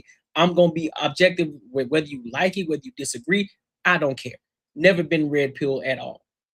Because just like you see this goofy nigga over here, Sharon Bracey, my apologies. I ain't going to call him goofy. I don't know. He is. But just like I see Sharon over here agreeing to it, up here shaking his head up and down, it's egregious to me. But again, I guess it's nuance behind why he agrees with it, right? Because I don't know his backstory. So I'm gonna leave it there. See, you doing what she's saying, talking about. I don't know his backstory. Why we need a backstory? I don't know his back. I don't know it because guess what? I'm going at him for no reason. He ain't say nothing yet. He just agreeing. So you haven't heard him? You haven't heard him talk before another I have, but I'm talking about in this specific video. Oh, he's gonna be. I'm pretty sure he got the same with it. But no, I mean, all I gotta say is that I watch the Peep often, and it really just bothers me that you have some of the dudes do step up and say something, but they still coddle Bo like just like a fucking baby, man. Like somebody need to fucking tell her, yo, like the shit you be saying is fucking stupid. Like it ain't the shit you saying just don't make no damn sense. Not everybody's a goddamn victim. Just because someone you see what they've done. She got 60-something bodies. Don't mean she a fucking victim, bro. Believe what came out of her mouth. She enjoyed every fucking minute of it. And guess what? And I think she kind of alluded to at like the beginning and the end that like it wasn't a smart thing. But like she said something like, no. She said something, but I think she was trying to say like she wasn't proud of it. I think she said she had fun, but I don't think like when she was trying to give it a high five, she was kind of like, no. Like, I mean, I'm not proud of it, like kind of shit like that. Or whatever. But this girl, like, for every fucking woman that does something that they're not supposed to do, she wants to liberate them. She wants to give them fucking power, do what the fuck they want to do, and not get no sort of backlash for it at all. Just to run amok. I think women are so protected that they can go and do whatever the fuck they want to do. And the thing is, it's not going to affect the outcome of anything. And I think that's the reason that like they don't ever get any consequences. They don't see the problems. You know what I mean? Like I said, and they get so mad about getting compared to kids. But fuck, bro. In a lot of situations, they are exactly like kids. Like you see the shit in like these movies Like, I know it's just a movie, but it's gotta be a little bit, you know, a little bit of reality into it. I know all y'all watched Power before, right? Yeah. Man, you remember how fucking what's the son Tyreek was? Yep. Beat his ass, bro. Like fucking cut him off, throw him out. I mean, and the dad just kept fucking, you know, ghosts kept coming in, like, you know, that's my son, that's my son, that's my son. Yep. This motherfucker's doing some egregious shit, Yep. crazy shit that anybody in right mind would like, get the fuck out of here. But no, it's my son. I think, and that's exactly how women roll through life. They do shit that they don't get any consequences for, and they think, and because it works out, they think that's the right thing to do. You know what I mean? So like, nah, it don't work out. It just later on in life, because it don't work out, they get to say that nobody taught them, but they actually had plenty of people that did. But they just refused it. Now that they're not as young as what they used to be, and now that, you know, the world and, you know, chew them up and spit them out and use them for whatever initiative that's going on now. Now they get hit with the real world for real. No, because you never see none of them suffering. No, like that lady, she ain't suffering. They be suffering, bro. They just don't show it. They be at the house by themselves, be going crazy. They might be about a house, but they cool. They got money, doing all this shit. But I will say, I think some ladies do go through it, but they don't show them. They don't let them talk. It's almost like the people who go to prison who do dumb shit. You never hear from them say like, "I wish I'd have done that dumbass shit." You only hear the motherfuckers that are out doing shit. So I wish they would show more women who are normal women, like normal, like got a normal job, not these celebrities, and ladies in like their 50s or whatever who's going through it, who really going through it. I wish they would fucking talk to them, because they probably will say, "Yo, yeah, that was some bullshit," but no one ever talks to them. That's facts. You got anything, Rob, before we go and play? I hate to play devil's advocate, but at some point I'm starting to question, what's the war on hoes, man?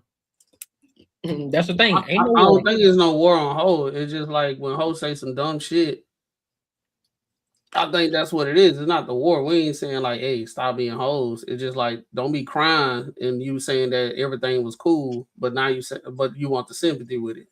Yeah, but they're still a necessary evil. They're a necessary accessory to society. But I don't think that's the issue. The issue is them trying to act like they not who they say they are. Like, just bashing your realness and this, that, and the third. Don't look for the sympathy when you indulged in the activity. All right, so wait, real quick, he's saying Shorty got 63 bodies, but she was born in 53. So that puts her somewhere in her 70s. Yeah. Chill. I don't know how fast she was, but let's just say there was a couple years that she had 2 niggas in the year. Okay. Her odds still ain't that bad for her age compared to some of these college students that they at 63 from freshman to sophomore. So, but this is the thing. If you acknowledge, if it's acknowledged that it might not be the best thing, that's where we're coming from. If it's acknowledged that it might not be the best thing from everybody, that's the consensus. Even the women, that might not be the best way to go. Even she said it, but she said she had a wonderful time. What we're calling out is the hypocrisy. Just live in the shit and just say, yeah, I had a good time and it was all good.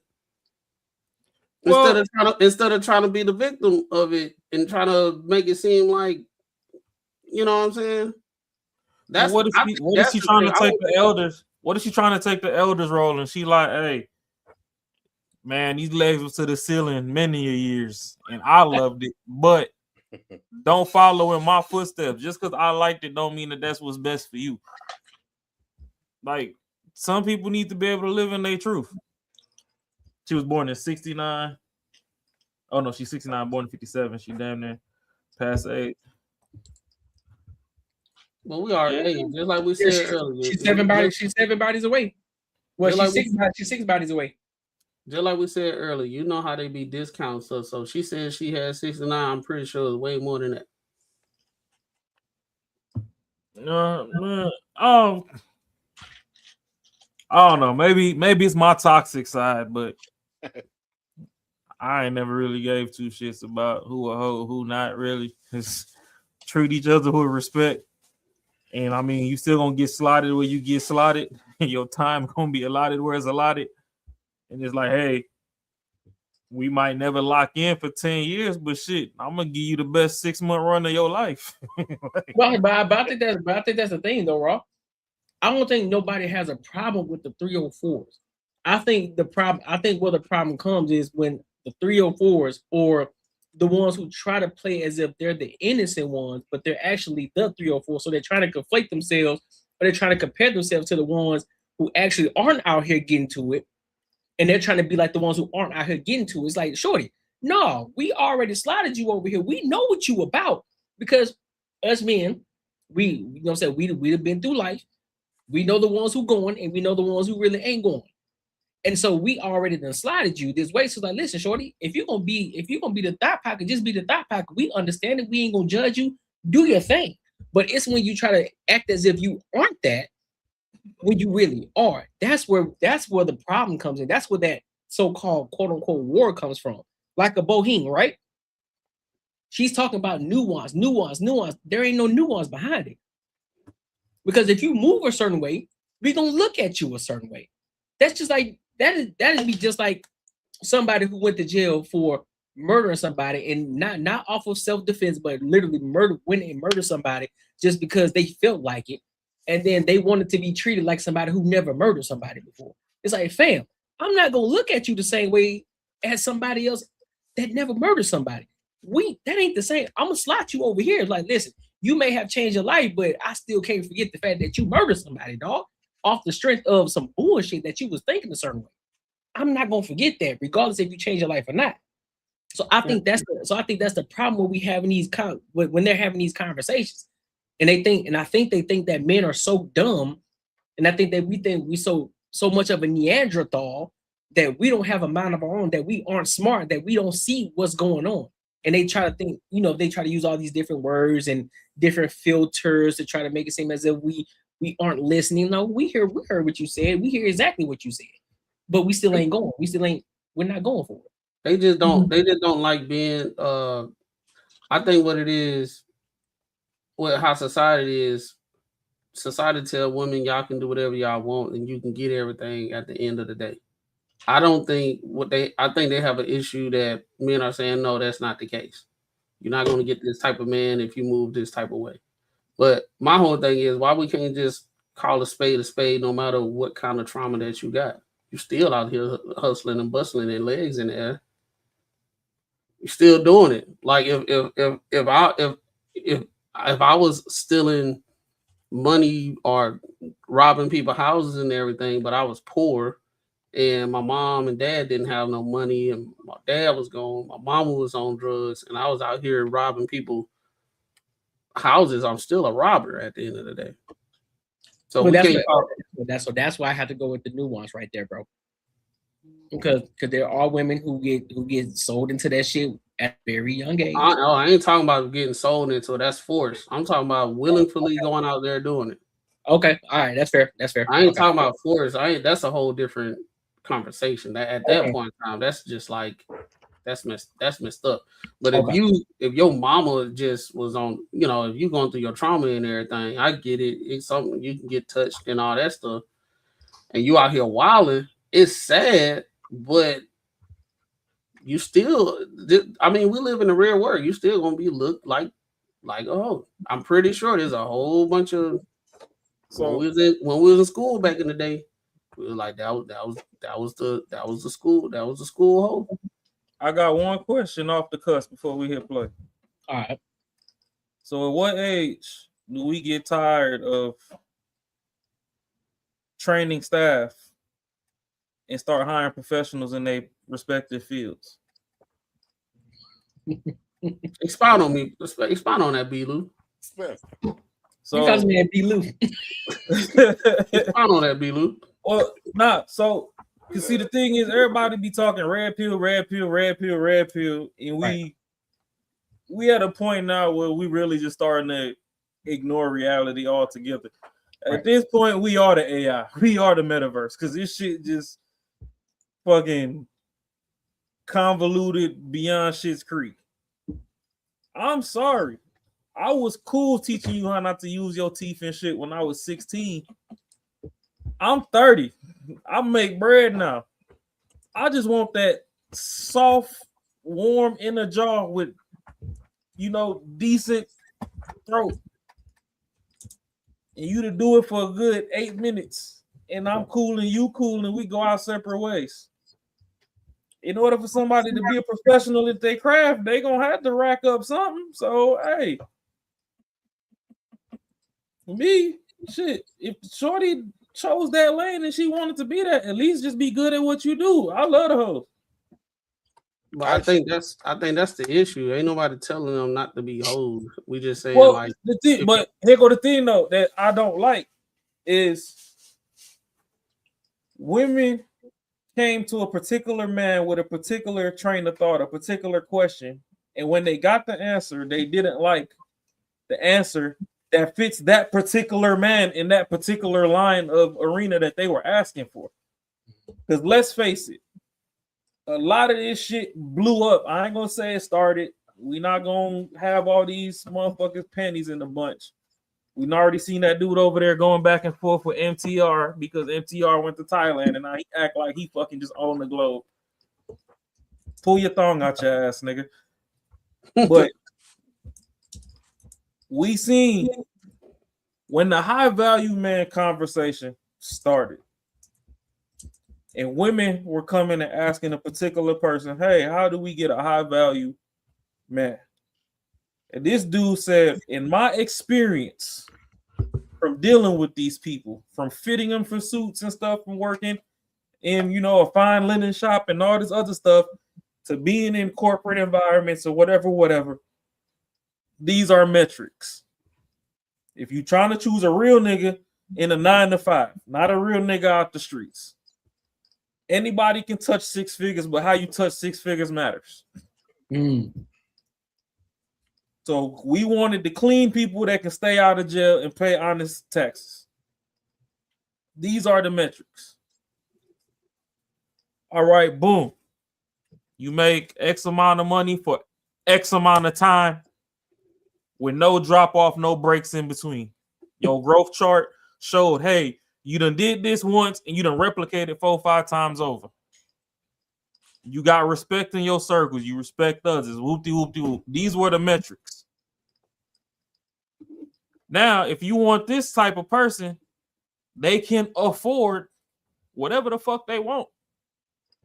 Especially if they sacrifice and people fucking ignore that part. It's like, okay, well, if this person sacrificed, bro was 3 years in the game, just Kleenex and Jergens holding them down.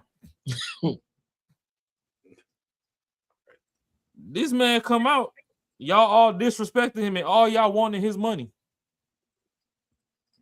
He's paying for it either. He need a pro in the field. What's the point of, because we done took the sacredness out of marriage on a general scale. Yep. What's the point of me marrying you? I just watched a fucking episode of tonight's conversations where some dude, I ain't gonna say he was crying on the mic, but he was pouring his heart out because he realized after he got married that the shorty he married already had an escape plan prior to fucking saying, yes, I do. Yeah. So the thing is, for me, don't get me wrong, I'm toxic. I love the hoes. Like, I don't care if I gotta rent them. If y'all gonna rock with me for the free ski, if we come to whatever fucking contract, I love the hoes. But the problem is, stop trying to get over on people with your services and not making it a fair trade and not seeing the frustration that we have on our side. Because it's not that we disrespecting those, but a lot of these women, they go on these hoe tours, then try to double back and clean it up. And we're like, no, we done already seen what you did. And it's not that we don't like you. Is you're starting to disrespect us because you're trying to change your image, and it's not what it is. Your resume is your resume. I don't care how many times you edit it. If I do enough reference calls, I can get the old resume that you submitted over there.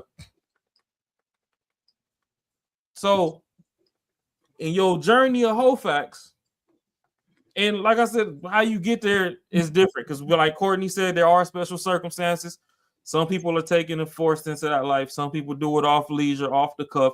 For me, I kind of look at your whole my player stat sheet and see like, oh, okay, at what point in time did you start putting up 30 buckets a game?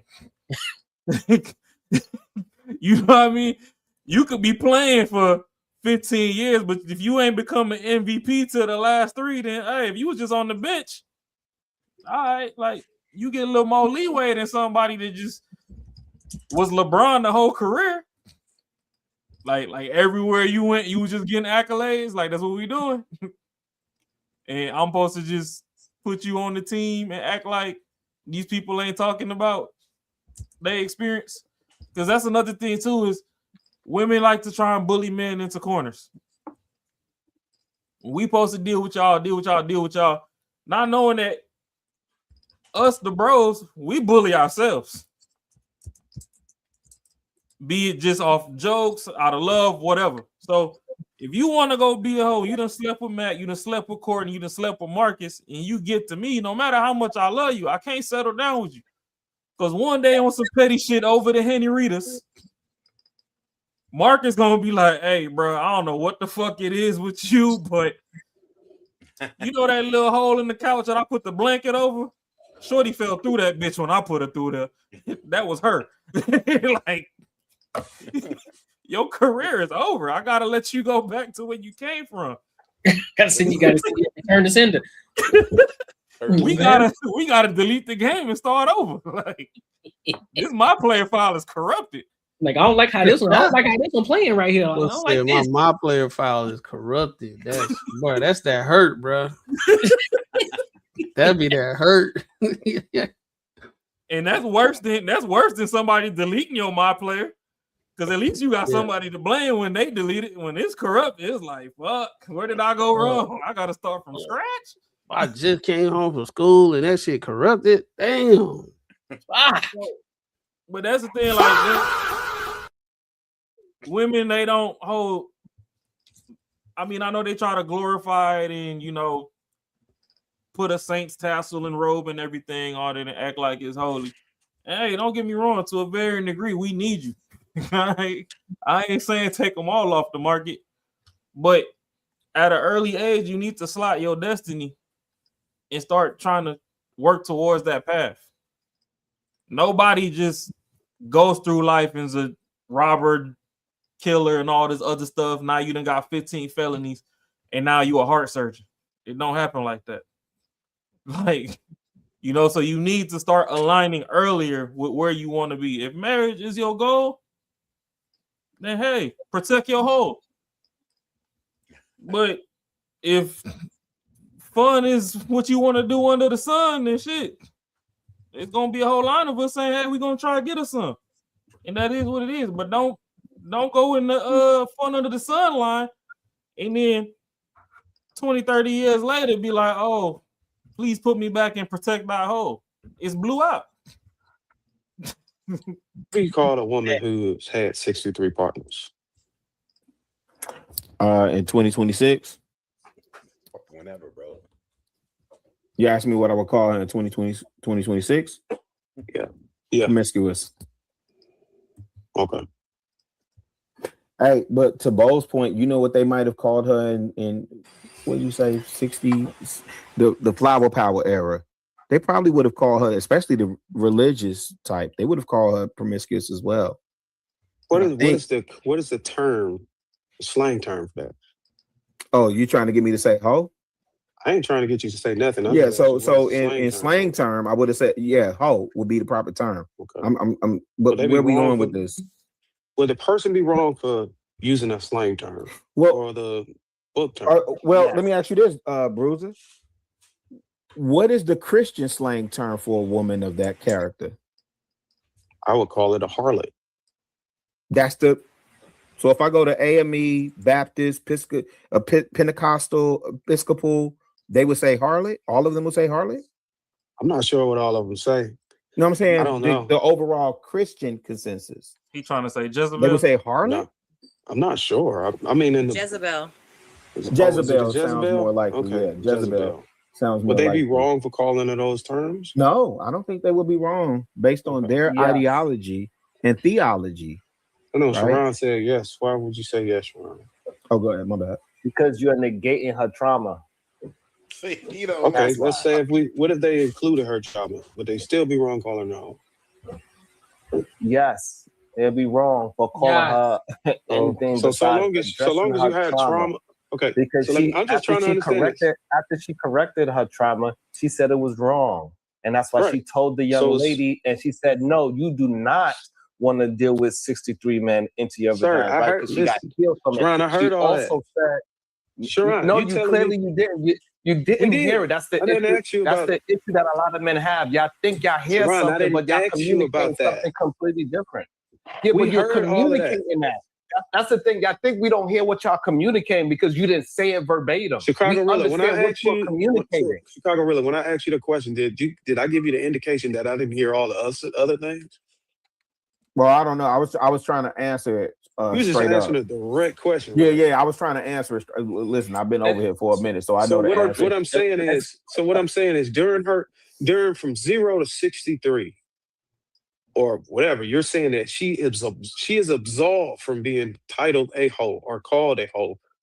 Her traumatic experience negates her future behavior. If that's what y'all saying, I'm just trying to understand how y'all think. I'm not saying y'all are right. I'm not saying y'all are wrong. I'm just trying to understand how y'all are absolving people who have a promiscuous behavior from being called a hoe. So long as they had a traumatic experience that caused them to go into a hoe phase, they can't be called a hoe. I'm just trying to understand how y'all do things. Yeah, so the reason why is because after she got healed, she don't believe in that ideology. So she wasn't naturally a promiscuous woman. Okay, so you're talking about after she got attached to.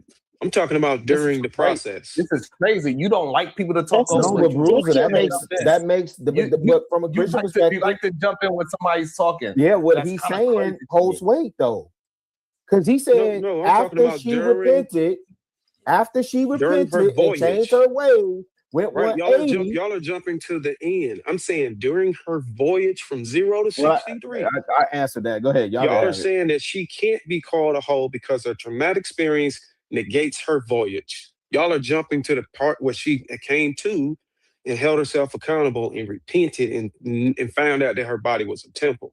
I'm not talking about that. You have to. Yes, I'm talking about. To understand. You I have do to understand the person. If You don't understand the person. I do understand. You don't understand. You do not understand the person if you just gone by the face value of something. Okay, so I don't think you understand. I'll just move the conversation along. Now, if we was to switch this around, if a dude look like he a womanizer and he a cheater and everything, we can't go based off that. We can't go based off that no more. Sharon is disingenuous. Yeah. Sharon is being very disingenuous in the question because he's definitely said, okay, during the voyage, which means during her journey between 0 to 63, at some point, these decisions were made by her. These decisions were made. She decided to engage in these sexual activities. Just because at the end of it, you repented, you came to the realization that everything that your past behaviors were wrong. Now that you've repented, now he's like, all right, listen, I don't advise any of that. Cool, I'm with it. I'm glad that you take accountability, but that still does not negate the fact that you was out here being a hoe, regardless of the fact.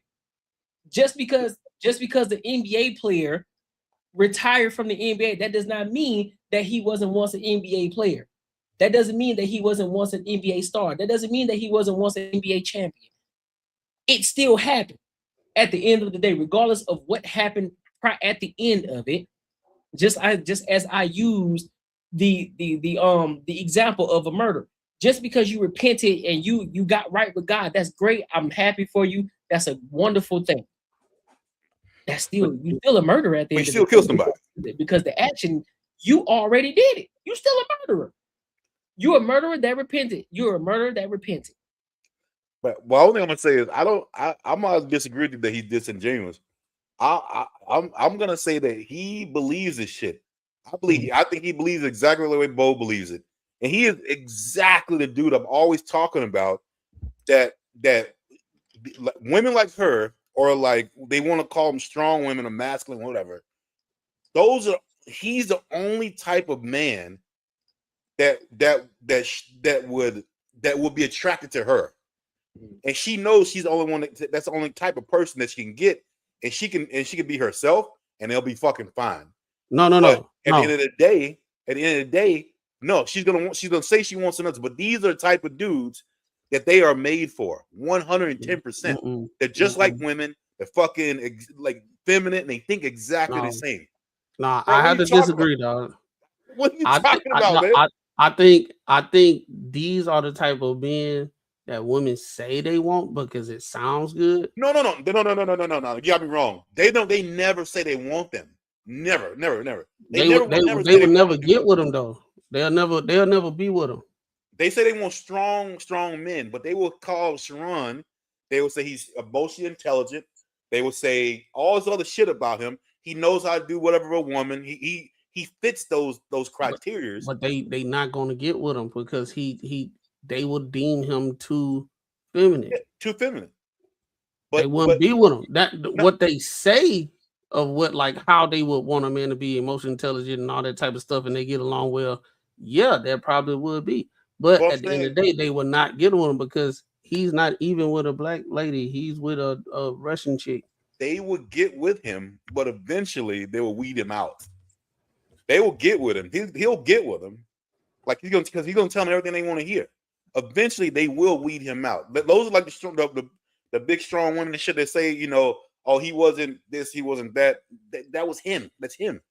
He's a dude that will do everything that she says because he thinks women are superior or in control. Like he everything that a woman does, there's no wrong that a woman can do in his mind. Oh yeah, no, there's no wrong. There's like nothing. He always gonna find a way that something is justified. And then when you hear him, and you gotta be careful. Well, I ain't gonna say you gotta be careful, but what I noticed when he talk about stuff, he say y'all men, yeah, y'all men. He talk like women. He say y'all men, and y'all men don't understand and this and like. I'm like that right there. I'm like either he pandering, and he know how to. He trying to get a bag by pandering, or he really believe that shit. Oh, he really believe that. He got something going on, bro. I think he 100%. Because I know when us men, I say us men all the time, even though I don't do what some of these men do. I be like those us men, like some of us be tripping. I don't be like y'all men. Yeah, no. He like I said, I don't think I'm gonna go to the point and say I don't think he likes men, but he definitely has a female brain, 110%. He probably was raised with his mom. Oh yeah, I guarantee there was not a man in the house, or I guess you can't really say that no more because people won't. They don't. They know what I'm trying to say, but if it was a man in the house, he wasn't strong. He wasn't a strong man. Let's put it like that. He was a man like him. So this would be the one. This would be the one that'd be like, "Why my dad was in the house, and it'd be a dude like him." And it's like, all right, well, that don't count. Like that. You had two women in the house, bro. Like that shit don't even fucking count. Well, from my understanding, he was out in the streets and he wasn't even supposed to be here today. That's what he said. He said his life expectancy wasn't going to be after 19. See, exactly like old girl was talking in that interview with Ack. I don't fucking believe that shit to fucking save my life. I don't believe that shit. It sounds good. I was a thug back then. You don't fucking thug. That's what he said, out of here, bro. I do not believe that shit that like at all that he was a thug. Get the fuck out of here. Yeah, that's nice. There's no way. You just can't connect. Just let it ride. No, you just horrible at communicating. How am I horrible at communicating? Because we attempted to explain to you how you dismissing things. We tried to explain to you. What did I dismiss?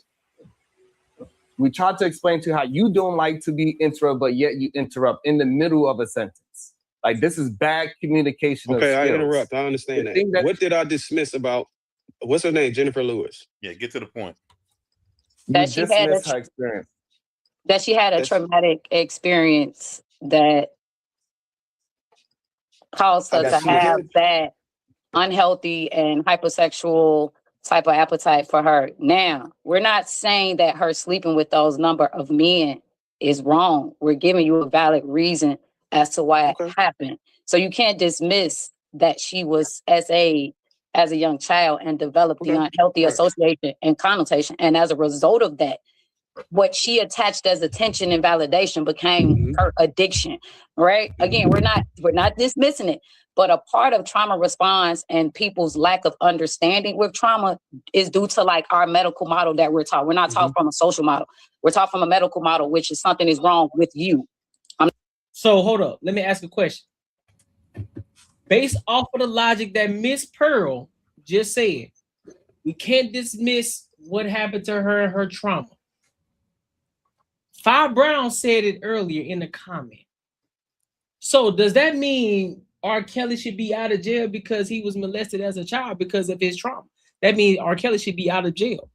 R. Kelly should not have gone to jail because of his trauma, right? Yeah, it only works with women. Blueface shouldn't have went to jail for his trauma either. Actually, nobody should have went to jail because I guarantee you, everybody there was some reason they did something. Exactly. So for some reason, people like her, people like her and Sharon and everything. For some reason they act like men were never kids before and was raised in the same household as these women that has these trauma.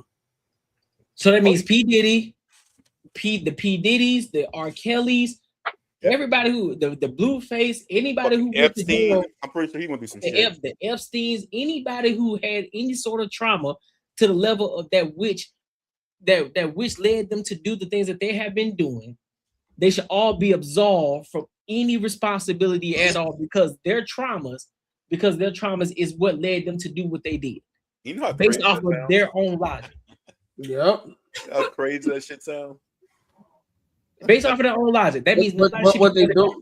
But like that's what it is. What they do is like when it's women, they automatically default. How can we make this not look as bad what it is? How can we make them how can we make them a victim in this situation? And Sharon do the same thing. So that's pretty much what it is. So it's disingenuous at best. But that because once you start putting the logic, just like how we talking about how we flip the logic, they don't think about that because that's how you know they don't stand on principle. They stand on feelings. Because at the end of the day, you'll be careful if you said something like that, because then you will understand you'll have to put it on the other side. And we're like, okay, well, just like we said, R. Kelly, he shouldn't be looked at any type of way. You know what I'm saying? Yeah. Yeah, they should not call him they shouldn't call him none of that shit.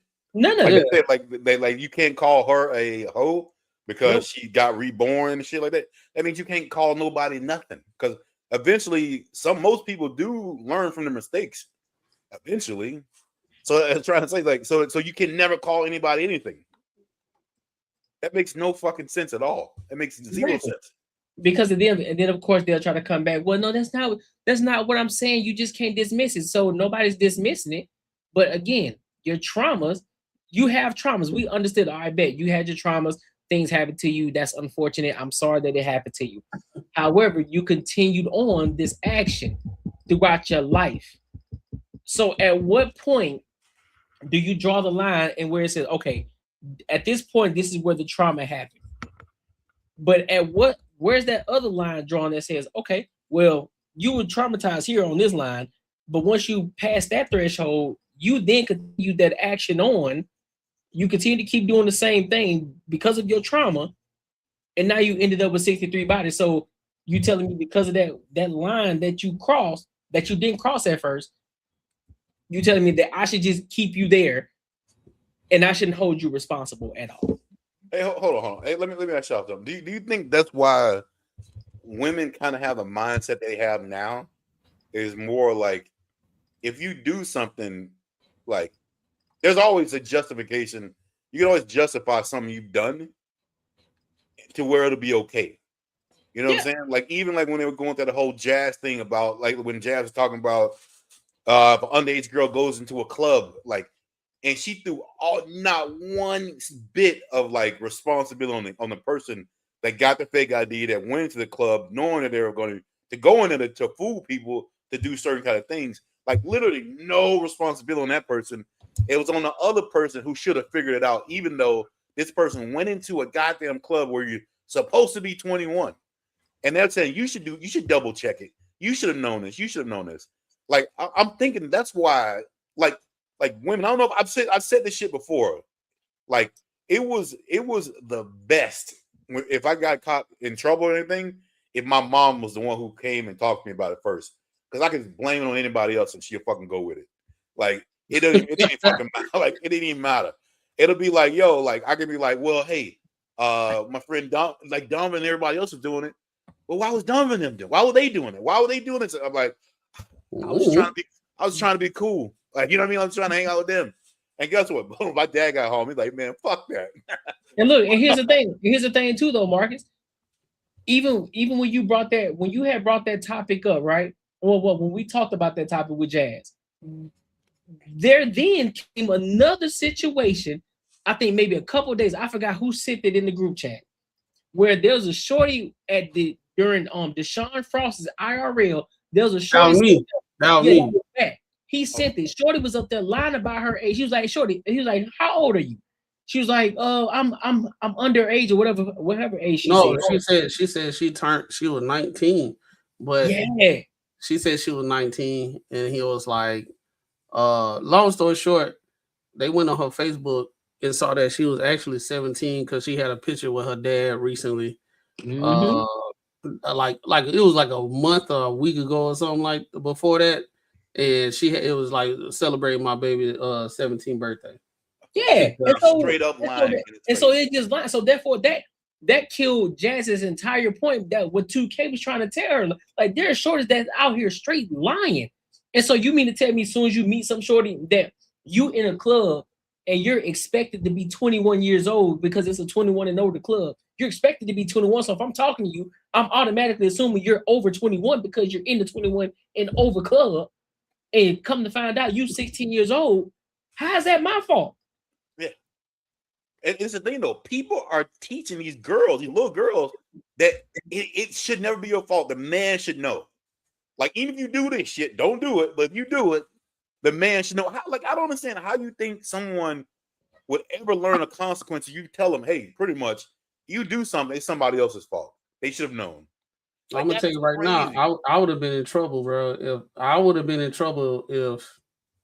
when I was in college, if it was like some chick in high school and they was at a college party, ain't nobody asking. Oh, nobody. Like especially if they look like they around that age, right?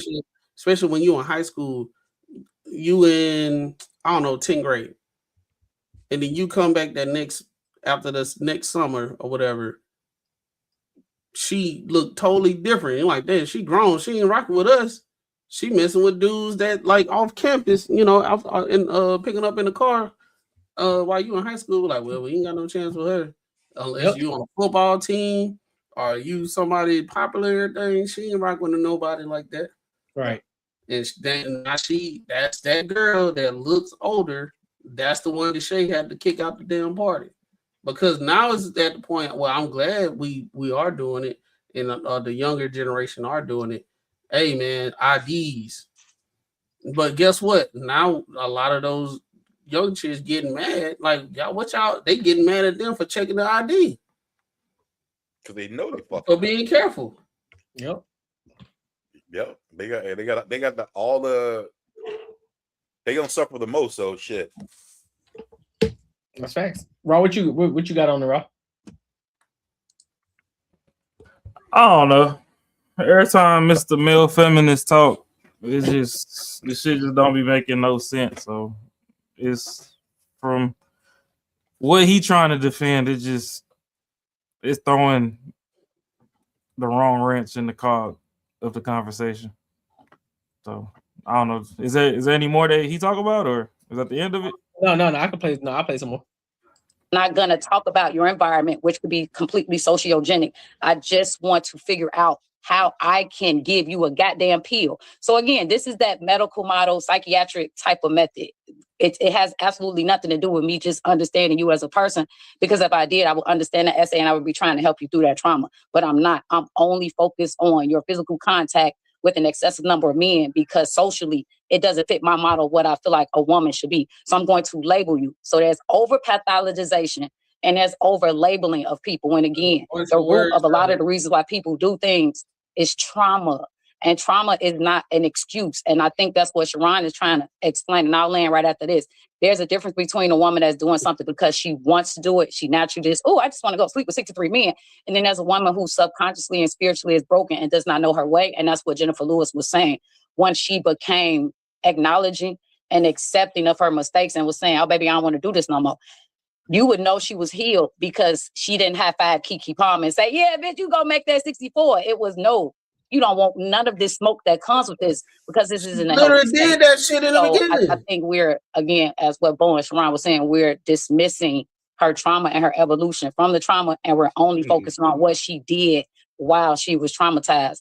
Again, we're not excusing the behavior, we're just giving you illicit reasons why it happened. Okay. But I don't want to keep talking and going around in circles because you're probably not listening, but I'll land. I'm listening. Chicago Rilla. Did I dismiss her traumatic experience? Yeah, keeping it the being, I kind of felt like talking to Chicago Rilla. Yeah. I kind of felt like we skipped over that. That's why I told you yes anyway. I can't hear you, Chicago. I'm saying I kind of feel like we did. That's why I circled back to it. I can't hear you, Chicago. You muted. Is it? Can y'all hear him, or is it? I think it might be you, though. It might be you. Okay. Even your phone do bad communication. It ain't just you. Also, your phone is bad at communicating. See, that's that feminine shit right there. That's that feminine. Even your phone is bad at communication.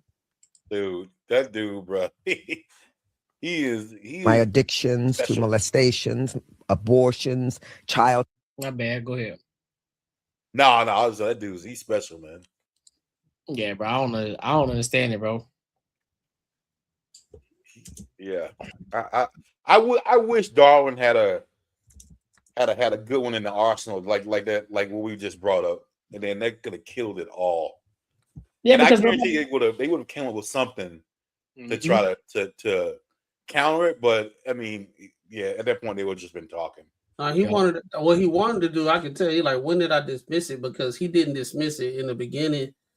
He said, okay, let's say the trauma is there and everything. The trauma is there, even though she was going in her sexual escapades. During that interval between 0 to 69, 67 dudes that she been with. I don't know how she kept count of 67. I'm pretty sure more than that. You know it's more than that. But he didn't dismiss it. He actually leaned into it and said, hey, all he did was ask a question. Even though she was going through her sexual escapades, is she still considered a whole between the 0 and 60? From a standpoint of, hey, I know this girl around the block. All you gotta do is talk to her. Yep. You know what I'm saying? Yeah. And she still considerate, but man, yeah, people got butthurt because they thought he was leading with a certain narrative. But I think this he wasn't. He was just asking a question. But he actually, what he did with that, he actually showed. Well, I guess he, what's the word? Not showed. Well, he exposed something because all he did was ask questions, and they made it seem they started saying some stuff he didn't even say. Yep. Hey, but hold on. But don't y'all think like this happens? I think in every situation. Like if you're doing something and you know it's wrong what you're doing, but you do it anyway. You just keep doing it. But then you come to a point to where you start thinking about everything that goes on in your life. Then you're like, this is the reason I'm doing it. I was doing it. Now I should be absolved. It's not like you're going through doing whatever you're doing, and whatever happened to you, whatever the trauma that you come up with later in life, you figured it out. You're never even thinking about that. You're never even thinking about that's what it is. You know what I mean? Like you only think about it after when you sit down and you come to a point to where damn, I did all this shit. Let me figure out a reason why. Oh, that's it. That's my trauma. It was this. Like I don't know, bro. I mean, I think I'm glad that men, you know, that's not an excuse, but I mean, it just like with everything, it's almost like you got to convince someone or you got to coach someone on and help them figure out what their trauma is from some shit they've done wrong. Like you kind of hate anything else happen in your life. Oh, that's it right there. You're like, oh shit, you know what? That is it. That's the reason I was doing all that shit, because of this. Like it's almost like it's a newfound reason to justify you doing some fucked up shit. Well, you can't when it's with women these days. There's nothing. You can't be held accountable about something because you always have with women. They are always in a state of victimhood because the patriarchy. You know what I'm saying? I'm not being facetious. I'm saying, and how their mindset, they are living under the patriarchy. So while they are living in it, whatever happens within them in a negative connotation, or they have a negative experience, or they have some inadequacies, it's always the invisible boogeyman fault. It's not their fault. But at the same time, they like to lay claim that they have bodily autonomy, they are smart, they have intuition, they are the smart ones, they are the backbone, they the this, they the that, they did this, that, and that, and the third. But then when you get to the inadequacies, when you get to the character, when you actually get to the bottom root of the reason why they can't pair bond with somebody, they always having issues with whoever they with, right? They will bring up some kind of trauma. And I have even heard therapists, people that actually are in the field in the right way. They said the word trauma has been overly used so much recently. They're not even going through trauma these days. They're just going through difficult situations that most human beings are going to have to go through. But they label it as trauma. So later on in life, I can use that as a trump card for an excuse for my inadequacies and the reason why I'm not where I want to be mentally. That's why you got women 40 years old talking about they trying to find themselves. It took you this long. Shout out to Melissa Ford, bro. It took you 40 years old finding yourself. You've been on this earth 40 years. You went to high school, college, after college, adult, like 10 years after college, then 10 years after that, and now you're going to find yourself. But even with Melissa Ford, like she said men objectified her when she was younger. She chose to get in that fucking line of work. She chose to want to make that type kind of money. And these dudes treat her a certain kind of way. And she still tries to play like a victim. Like, you chose to do this shit. Hold on, Mark. I got one better. Let's not even bring up Melissa Ford. Raven Simone. She said she used to think while she was in That's So Raven, she was talking about dudes was sexualizing her, looking at her titties on TV. The viewers, no, everybody was looking at That's So Raven and this, that, and the third. Of course, there was some guys around her age was like she fine, but they were just attracted, like any whatever. But any heterosexual fucking dude. But what I'm saying is, when they get older and when the world chew them up and spit them out as being used as like pawns for a certain movement or agenda or whatever, when they get older and they don't need them no more, society leave them out. And then that's when it gets to the point where the DMs are slowed up, the hey, how you doing is slowed up, the all that is slowed up. The drinks ain't flowing how they used to back in the day. And your phone might really be dry now. Conversations, not everybody's agreeing with everything you got to say. Everybody, yeah. So now it's one of those things. You in this situation, like I don't know who I am. You know who's gonna hit it bad though?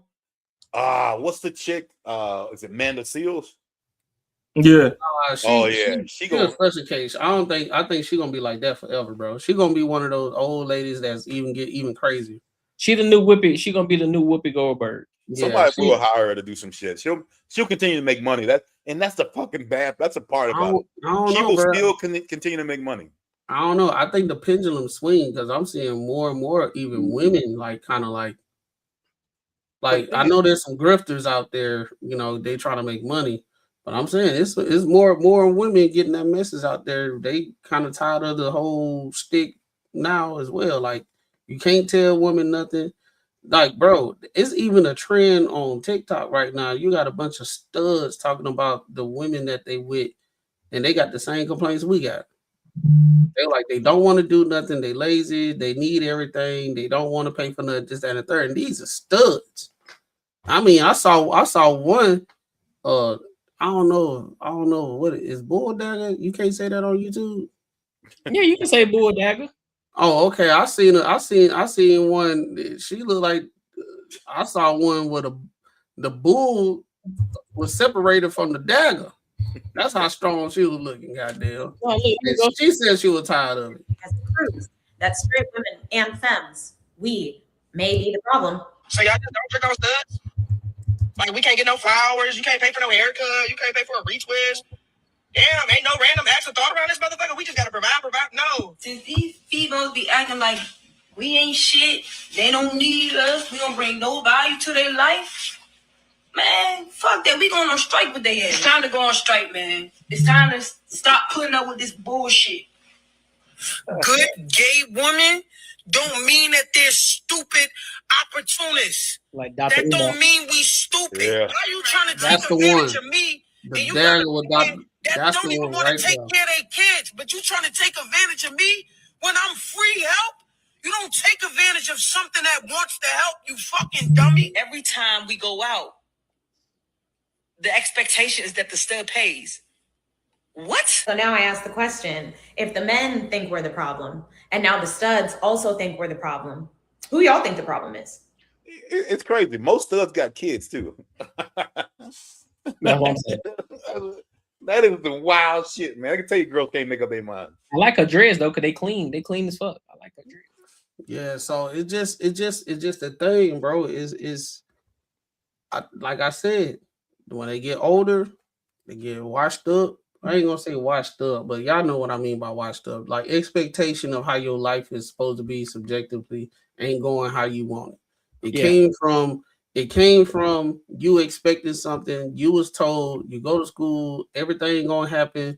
The perfect man gonna fall down, and all these other men out here that's not on the same wavelength of you as what your expectation, how societal norms supposed to be. He's gonna be your man. But then it gets to a point where your man then consume the same content that he like, yo, these women out here really wild and I need to be careful. Because I'm seeing how they acting. And then because at a certain age, they are what is called? They what's the word? They unapologetically themselves. And they don't understand being unapologetic yourself. You might be not be too pleasant to be around. But then they honestly, there you go.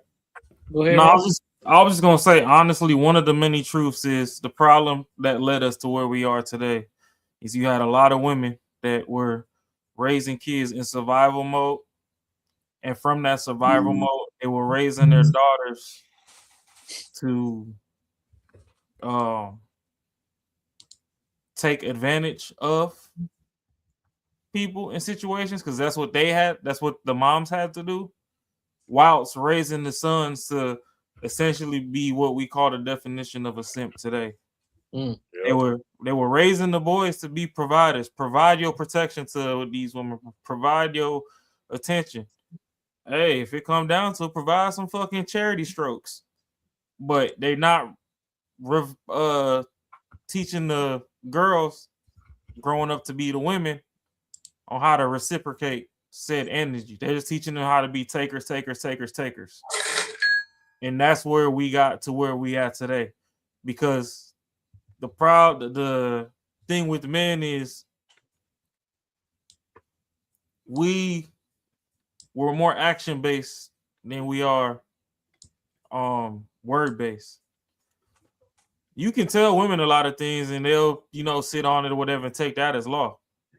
Eventually, men gonna be like, hey, this 2 + 2 ain't been equaling 4 for a hot little minute. What the fuck is going on? You know what I'm saying?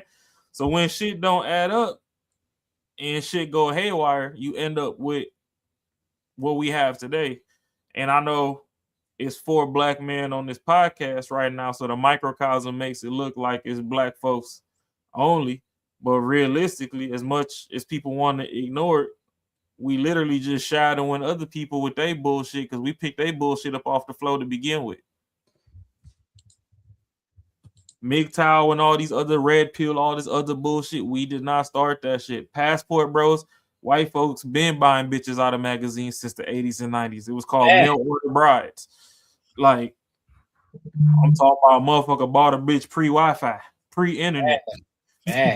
Motherfucker had a yellow page just to buy bitches. So let's not act like just because motherfuckers start touching some money now and they can go to the Dominican Republic and Colombia, that it's just some old new marvelous thing and we done struck gold. Okay, we got 5 brothers on the pod right now. I stand corrected. My brother Bob Brown is here too. But no, realistically though, it's just like, one thing that women, they sisterhood is loyal to a fault is they gonna stick together right, wrong, or indifferent, and they fail to realize that sometimes even these people in these red pill spaces or whatever, and the reason why it touches a lot of men and a lot of people gravitate to it, whether they stay in it or they just do a touch and go, is because eventually the men yearn to hear alternatives to the bullshit that y'all done fucking raised them in. Y'all raised them in a cesspool of fucking lies. These motherfuckers grow up and don't nothing fucking add up. Like, if you got the studs getting tired, that shows you that there's an issue. Well, no, think about it, bro. Like, they don't never teach the girls, even for Father's Day. All they do is draw up a little hand-drawn card or whatever and go give it to their daddy. They don't even teach them to go buy the socks and the drawers. Like, hey, your daddy a hard-working man, I know you buy him underwear shit all year, but you gonna buy him the special pair on this day. They say we appreciate you. Get him the we appreciate you drawers that he can wear on the weekends when he take time off. I ain't gonna hold you, but I'll be straight up there. I'll put a whole list out there. But listen, this is what I'm looking for. This is what I want. Courtney said, I got enough drawers. I got enough socks. Hey, thanks. I don't need that. Listen, bro, at this point, like, listen, bro, I'm not, listen, I'm probably, listen, I'm not. He said, I got my Christmas list with some Redis. I'm not gonna sugarcoat nothing, you know what I'm saying? I'm willing to put my life on the line for you, you know what I'm saying? If you want something, I'm gonna get it for you. I'm gonna do everything I can to do for you, right? If I want something, I'm gonna put it on the list and I want it. If I say, listen, I want these shoes right here, I want you to get them for me. I'm gonna give you a whole list to choose from. There you go. That's what I want. There you go. So you ain't gotta think about it. I don't want no socks. I can buy my own socks. If I want underwear, I know when I need them, I can get them. I ain't worried about that. Don't sit up here and just be lazy with the idea of, oh, I think this would be good, or at least pay attention enough to know of the things that I've said I wanted or things that I could use. If you're paying attention to me that much, cool. Like, all right, bet. If you know that I like cigars, give me something that's, that's relative to a cigar. Or if you know that I like to drink, give me something relative to a drink, whatever the case may be. So that let me know that that's real deal coming from the thought, coming from your heart, coming from your mind. Like, oh, I heard him say that, so I'm gonna keep this and I'm gonna keep this one on the tuck. So when that time comes around for him, I can buy this for him because I heard him say this. Hey, Courtney. What up? Since a common Father's Day gift nowadays, and I want macaroni steak too. A common Father's Day lazy ass gift that they do nowadays is, they just pre-wash the coochie 48 hours prior to Father's Day and go get a little wax and trim, then serve it like it's brand new.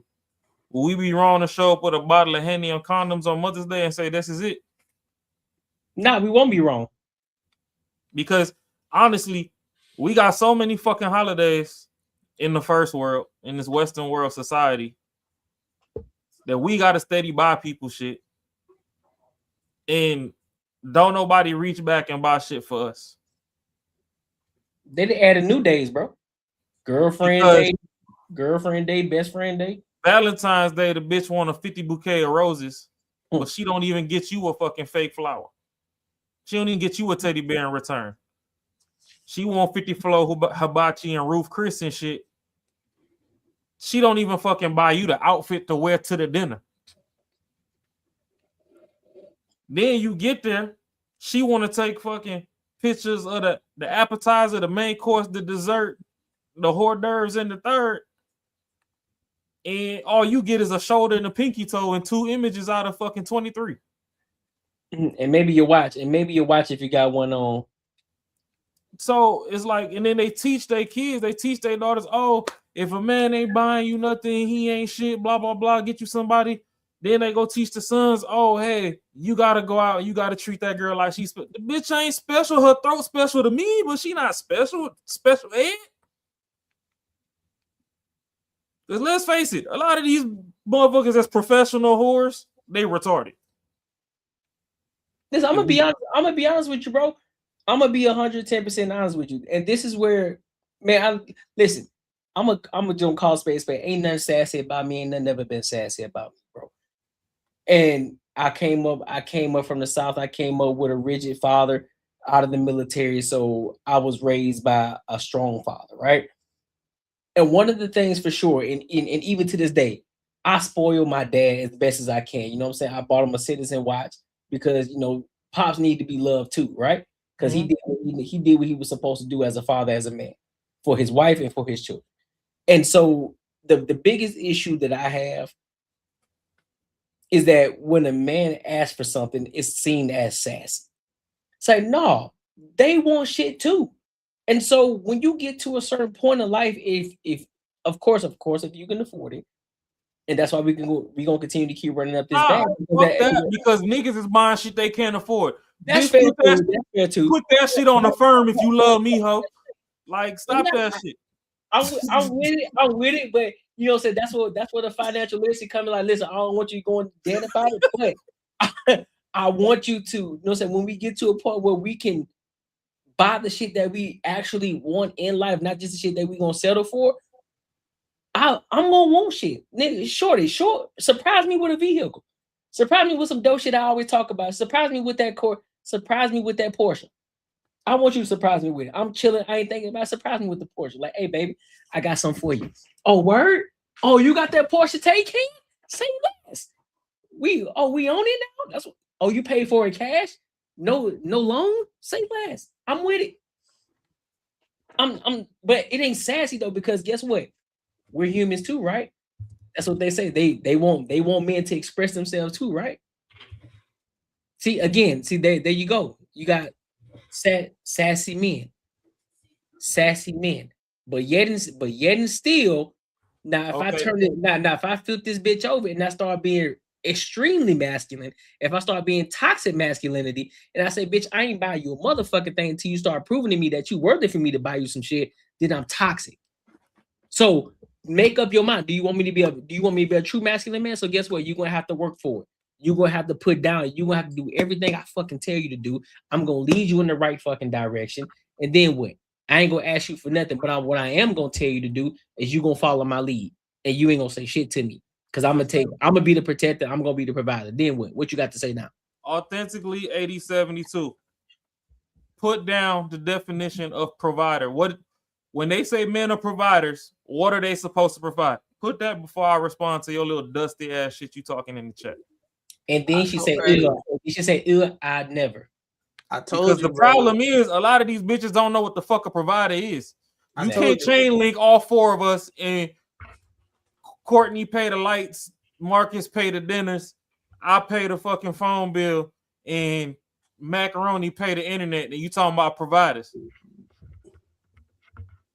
Okay, so if we don't know, we dusty lames. So you know what happens? You know how dusty lames talk? You's a bum ass bitch. Get the fuck out of here. So back to what we was talking about. back to what we was talking about. No, hold on, Rob. Hold on. That's all they got, bro. Like, look, click on her. At least she got a profile pic. I told you when they get to a certain age, your mama failed you. That's why you talking like that, you little bum ass motherfucker. Instead of them being somewhere being productive and everything, they on a live with people that's 10 years younger than her, and she calling them gay, don't even know them and stuff, just because we having a conversation. Come on, man. That's AI Cardi B with a fucking Japanese 7-Eleven cup. We know this motherfucker, some dude beating off in his socks in the basement somewhere trying to fucking. That ain't 7-Eleven. That's Cookout. This fucking Sherrod or whatever that motherfucker name is over here in the chat with a turban on. Everybody fucking studying this motherfucker. But here's the thing, though. They don't even know how to use your correctly. So I don't take them serious. Like, dog, they don't even know, bro. She keep doing it. They don't know how to. She don't know how to use your correctly. So like, you are and yours. That's gonna be a snapback. Jesus. Hold on. I said this what they do a lot of time. They so low. They even start talking about your dead family members. That's how disgusting some of them are. That all reminds me when you like elementary school. She's so unsatisfied with her life that she would go that low to talk to somebody. Don't even know if it was that. Check this out, bro. This is like we walking in the mall window shopping some shoes right now, and the bitch flash a titty. Don't pay this shit no mind, man. She trying to distract the fucking conversation. All right, back to how we was cooking and we was rocking. The problem is, men supposed to put their life on the line for these little dusty ass, bum ass, fucking stank twat assholes, and they don't even fucking do nothing for us. We can't go to dinner one time out of 365 days in the year, and they fucking say the whole fucking meal is on me. Appetizer, dessert, drinks included. But we supposed to take them everywhere. And here's an even bigger thing. Something so simple. She worried about somebody begging. Nobody said beg anything, but here's the even bigger part. If you my chick, if you my shorty, if you my loved one, shorty, I'm willing to lose my life for you. And you telling me I'm begging because I want you to do something for me? Courtney, stop that shit, bro. It's 2026. If the bus is coming, throw the bitch in the street and watch it. Record it. Yell World Star. We not standing on the outside of the sidewalk no more. Push the bitch in the street. No, we gonna do that for the chicks we gonna do that for the shorties that we rocking with. But these dusty hoes right here, those are the shorties that we categorize, that we buzz down, that we push them home to the trash can. We ain't stunning these bitches. We ain't studying these kind of hoes right here because they the ones, when I said earlier, the 304s that want to be like the shorties that we take care of, that's where they want to be. She on the other side. She the one that we buzz down and we keep it pushing. She a dusty. I don't talk to no bitch who take pictures with a whatever fuck that is, a scarf on her fucking head with a Cookout or a 7-Eleven cup in her hand and thinking this a cute picture. I don't take none of them bitches seriously. So she can miss me, but I do appreciate the fact that she got a profile picture though. Even though that may not be her for real. But that's neither here nor there. But I'll let y'all go ahead. Boy, this is a dude in the basement with the Jergen Kleenex care package fucking out here trying to fucking find entertainment on the internet. This is the equivalent of the early Xbox Halo days when motherfuckers was 10 years old talking shit in the chat through the fucking headphones before motherfuckers started getting banned from playing online. Ain't nobody worried about stunting these fucking distractions. Now we got 23 fucking holidays in the year and bitch ain't buying nigga shit all year. Ain't nobody begging for the shit. When are y'all gonna show y'all fucking appreciation, you bum bitches? That's what we asking. Since you really want to take it there. Man, if your girl ain't buying, y'all brag that y'all can't cook no more. Y'all DoorDash and everything. Y'all don't clean work for them. Y'all want a nigga to put y'all up, but we still gotta hire the help, but we can't fuck the help. So I'm supposed to be providing for a whole nother bitch when you sitting up there and your shit just stank all damn day. You half-assed the head. You can talk to your homegirls for fucking 3 hours on end, can't suck dick for 3 minutes. Get the fuck out of here. What are y'all doing? This is why that whole conversation of what are you bringing to the table started to begin with. And if you ain't bringing nothing to the table, I'm bringing another bitch to put something on you. Since you want to be the foundation, we gonna step on your ass to get to where we need to go. And that's why hoes get drugged through the mud. Because y'all hoes ain't even respectable nowadays. Back then, the side bitch used to help the whole economy of the fucking family. Y'all bitches don't help shit. All of y'all is the real butt begging bum ass bitches. If we really want to get to the brass tacks of things, niggas gotta make 6 figures to support 4 bitches to get one task completed. Miss me with that shit, man. I'm about to make this motherfucker pay a tariff. You keep talking authentically, you're gonna have to pay a tariff. But anyway, yeah, I love it. I love it. But here's the thing, though. I love when the chat engages, even though they dusty, even though they bum bitches, even though this may be a bot that's talking right now. Authentic, you want to come up? Authentically, you want to come up? You want to come up? I'll send you the link.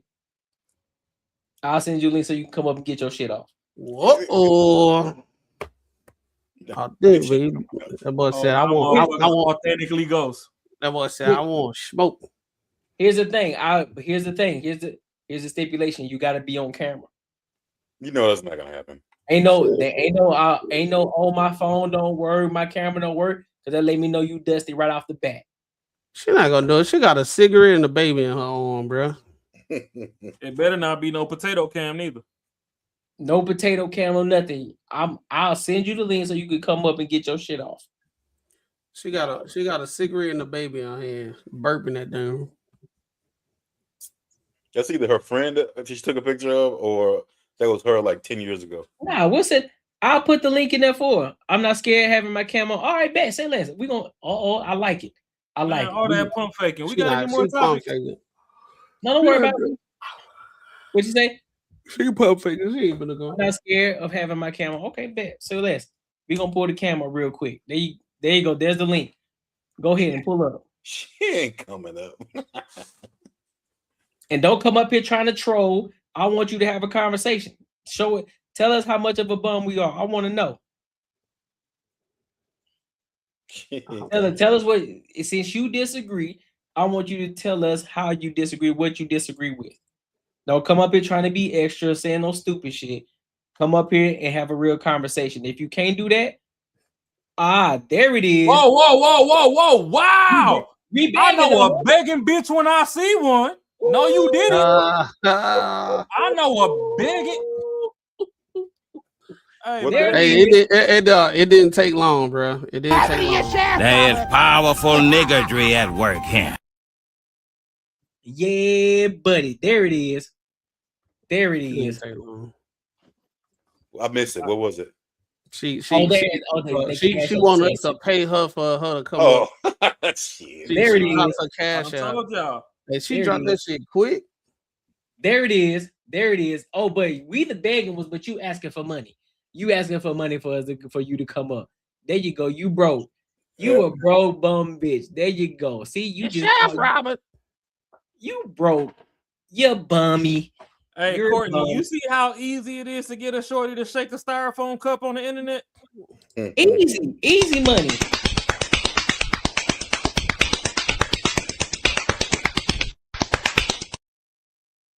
Easy money. That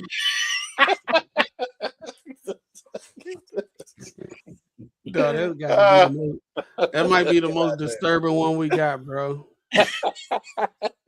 That might. No, we don't want your grace no more. We don't want your grace no more because you asked for a cash out. You being a bum. You being a bum. We don't want you to come up no more. You done it. After you showed us how broke you are and how much of a dusty you are, we don't want you to come up no more. You good. You had your opportunity, but then guess what? You had to show your true, authentic self, and you a bum. That's funny. Thank you for proving the point. Because even if she would have came up here, bro, it would have sounded like this. Well, first of all, I just think that y'all just be saying a lot of stuff to downgrade black women, and I don't appreciate that. And all y'all broke. But why they always put it on black like it's fucking exclusive to them? Right. Y'all copying the blueprint from somebody else. These people keep shipping textbooks across the track and letting y'all lead the fucking way, and then they forget y'all when y'all get them to the promised land.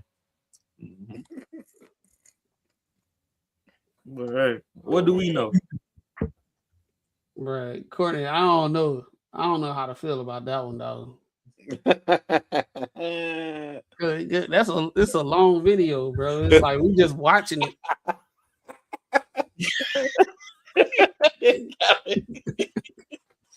Hey, when they pan around to that face and them big teeth, he like, yeah, what's going on? Yeah, bro. Like he's squinting his eyes while he doing it. You gotta make sure y'all know it's real or it.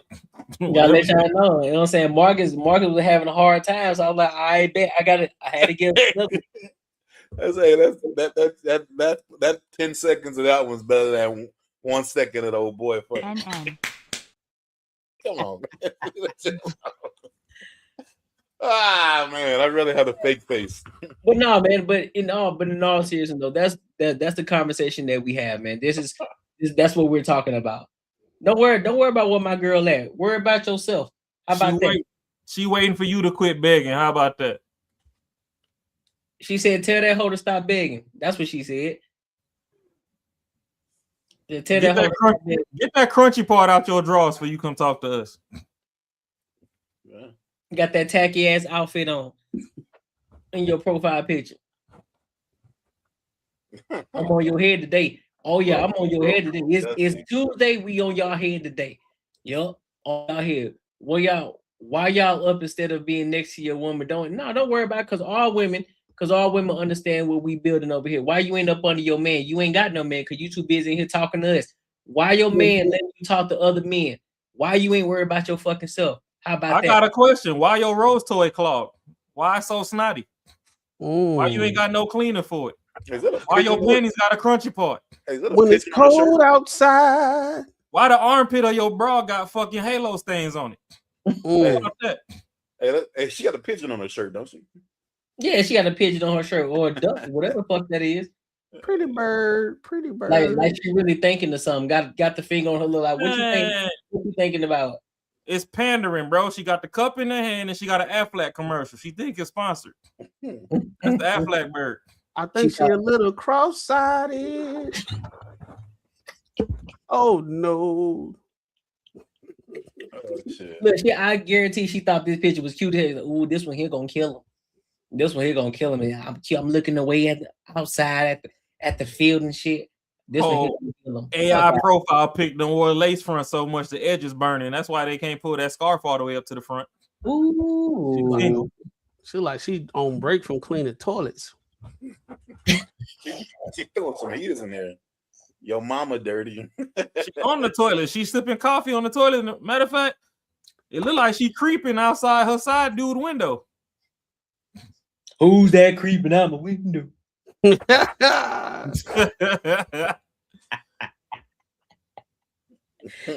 right, man. Let's leave her alone before she get upset.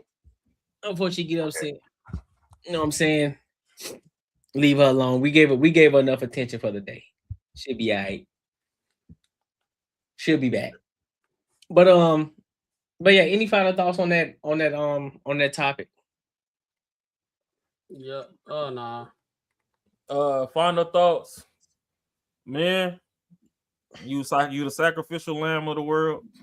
Keep doing what you're doing for those who appreciate what you're doing. Women, it's okay to appreciate the people that show that they appreciate you every once in a while. It's okay to reach back. Pause. Shit, ain't no pause. Shit, they gotta reach back to wipe the coochie. They gotta wipe front to back. Yo, that's crazy, son. If you done practice your reach from the age of 5, then practice like you gonna reach to survive. Or you could be like authentically over here with the crunchy part in the panties, frustrated because it ran out of tide. No, the only I gotta say is, yeah, I don't know. I could never be a woman who didn't value me as much as I value her. So it's crazy to me to hear some dudes say they chicks don't never like cover dinner or buy them some shit. Man, that's fucking crazy as fuck. I got one more after Marcus is done. No, that's it. You good? That's all I gotta say. Boom. Stop asking women to buy you stuff. That's gay. Okay, gay. It's gay. All right, you know what? We just gonna go to the Webster's dictionary and say that gay means happy. because gay can't mean anything else. It can't mean defending folk, the folk that like playing the peanut butter, because them be y'all best friends. So you can't demonize it on one end and then act like it's an insult or whatever on the other end, and then that's your best friend at the same time. Like, why do you weaponize your friends? See, and that's the problem. Y'all never stand on any solid ground anywhere, and y'all want people to take y'all serious. But hey, that's fine. Instead of your Cash App, drop your P.O. box so we can send you some Tide soap. I know them fucking drawers need some washing.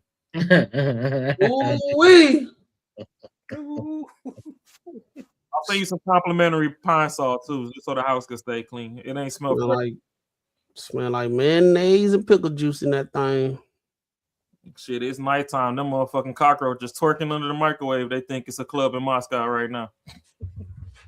Mac, you got anything? Oh, final thoughts?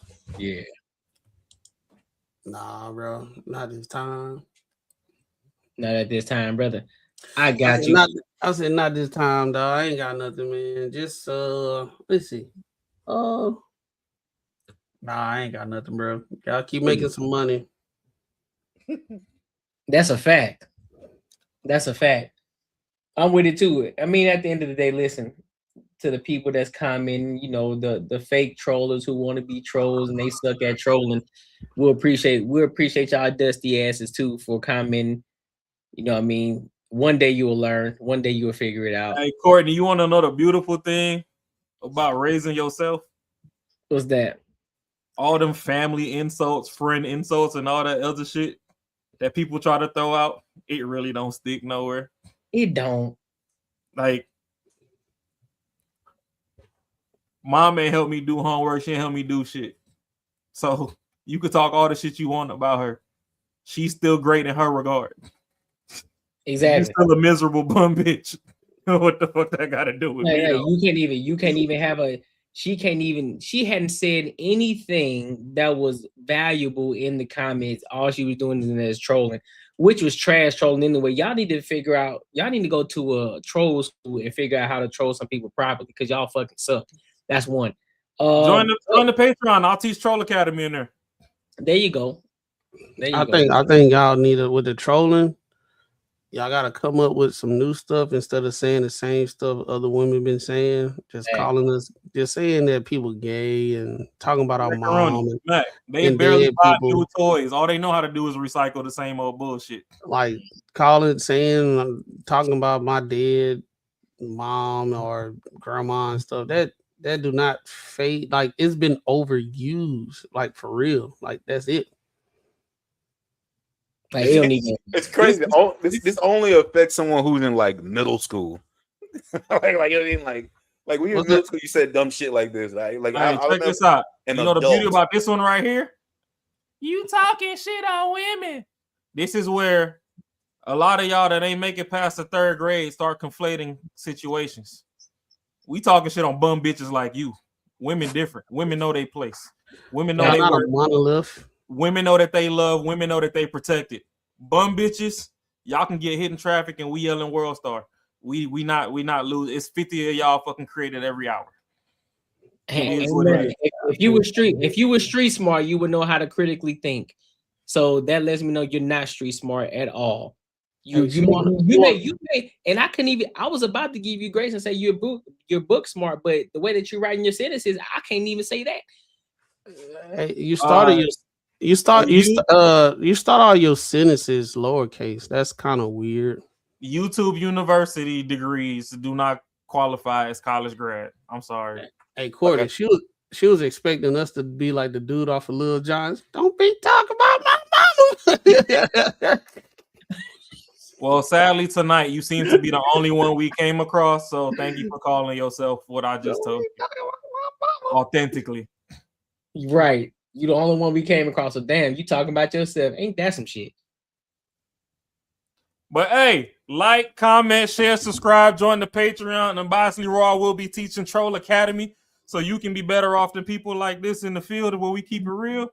And yeah. I'm gonna say this one more time. And then I'm gonna let you have it. Authentically 8072. First of all, men who break. She said, men who break women down or try to or attracted to other men. See, here's your issue.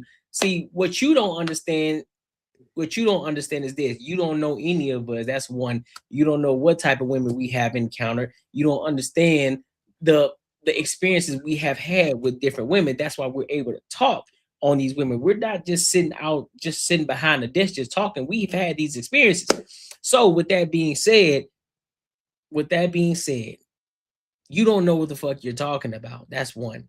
Because if I wanted to, I could have you. But I don't want you because I don't like college, my nigga. College. Because I don't want bum bitches. I don't like bum bitches. Hey, she's a collage. You know when you put multiple things together, she's a collage graduate. Ain't no college. Yeah, she's a collage. Yeah, that's all. That's all.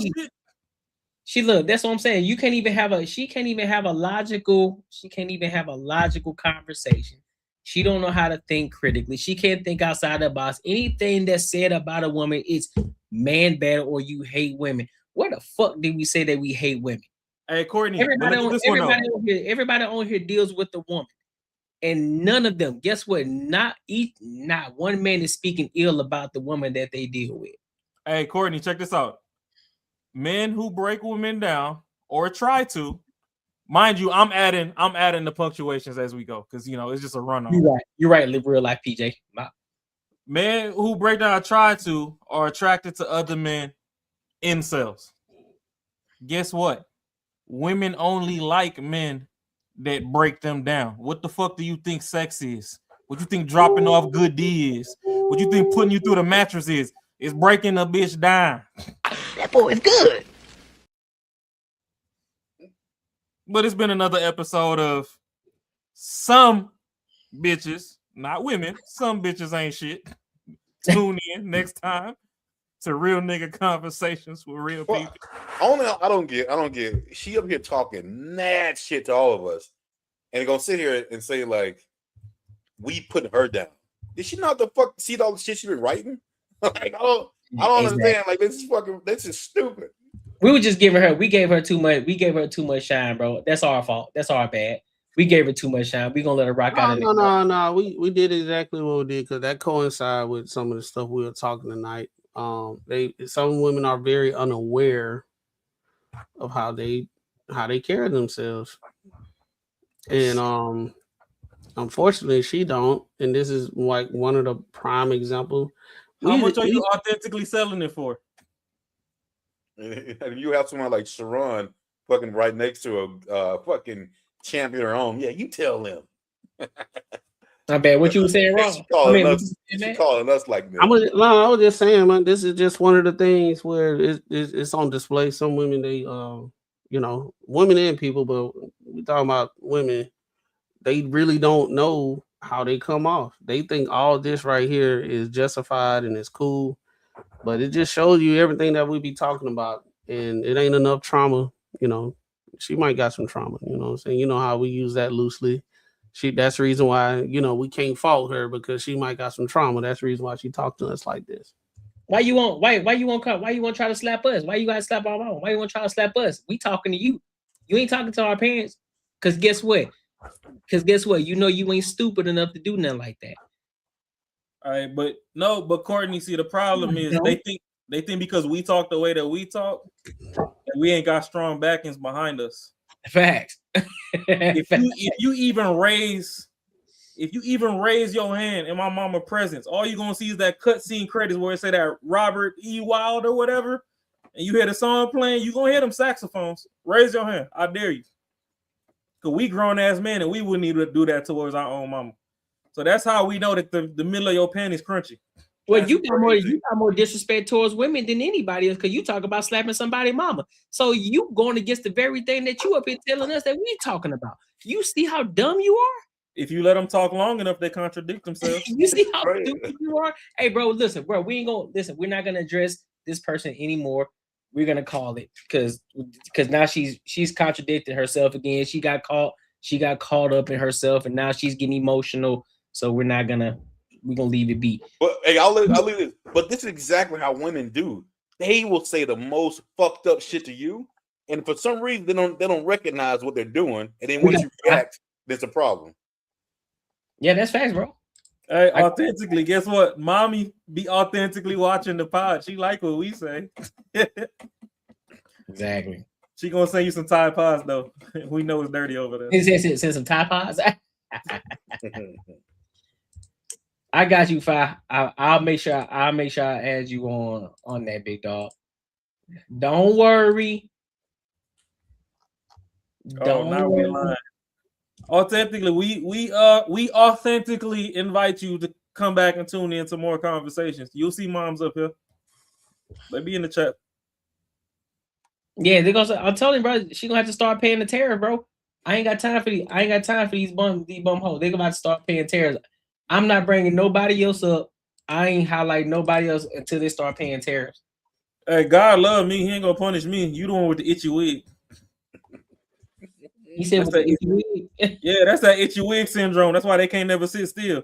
This man said the itchy wig. Be out there patting their brain cells in traffic and shit. Fuck out of here. Bro, this dude's stupid. This nigga said Yeah. He said the itchy wig, but all good, man. Everybody who's in here, I appreciate y'all for kicking it with your people. We appreciate y'all for tapping in with us. And until next time, we'll holler.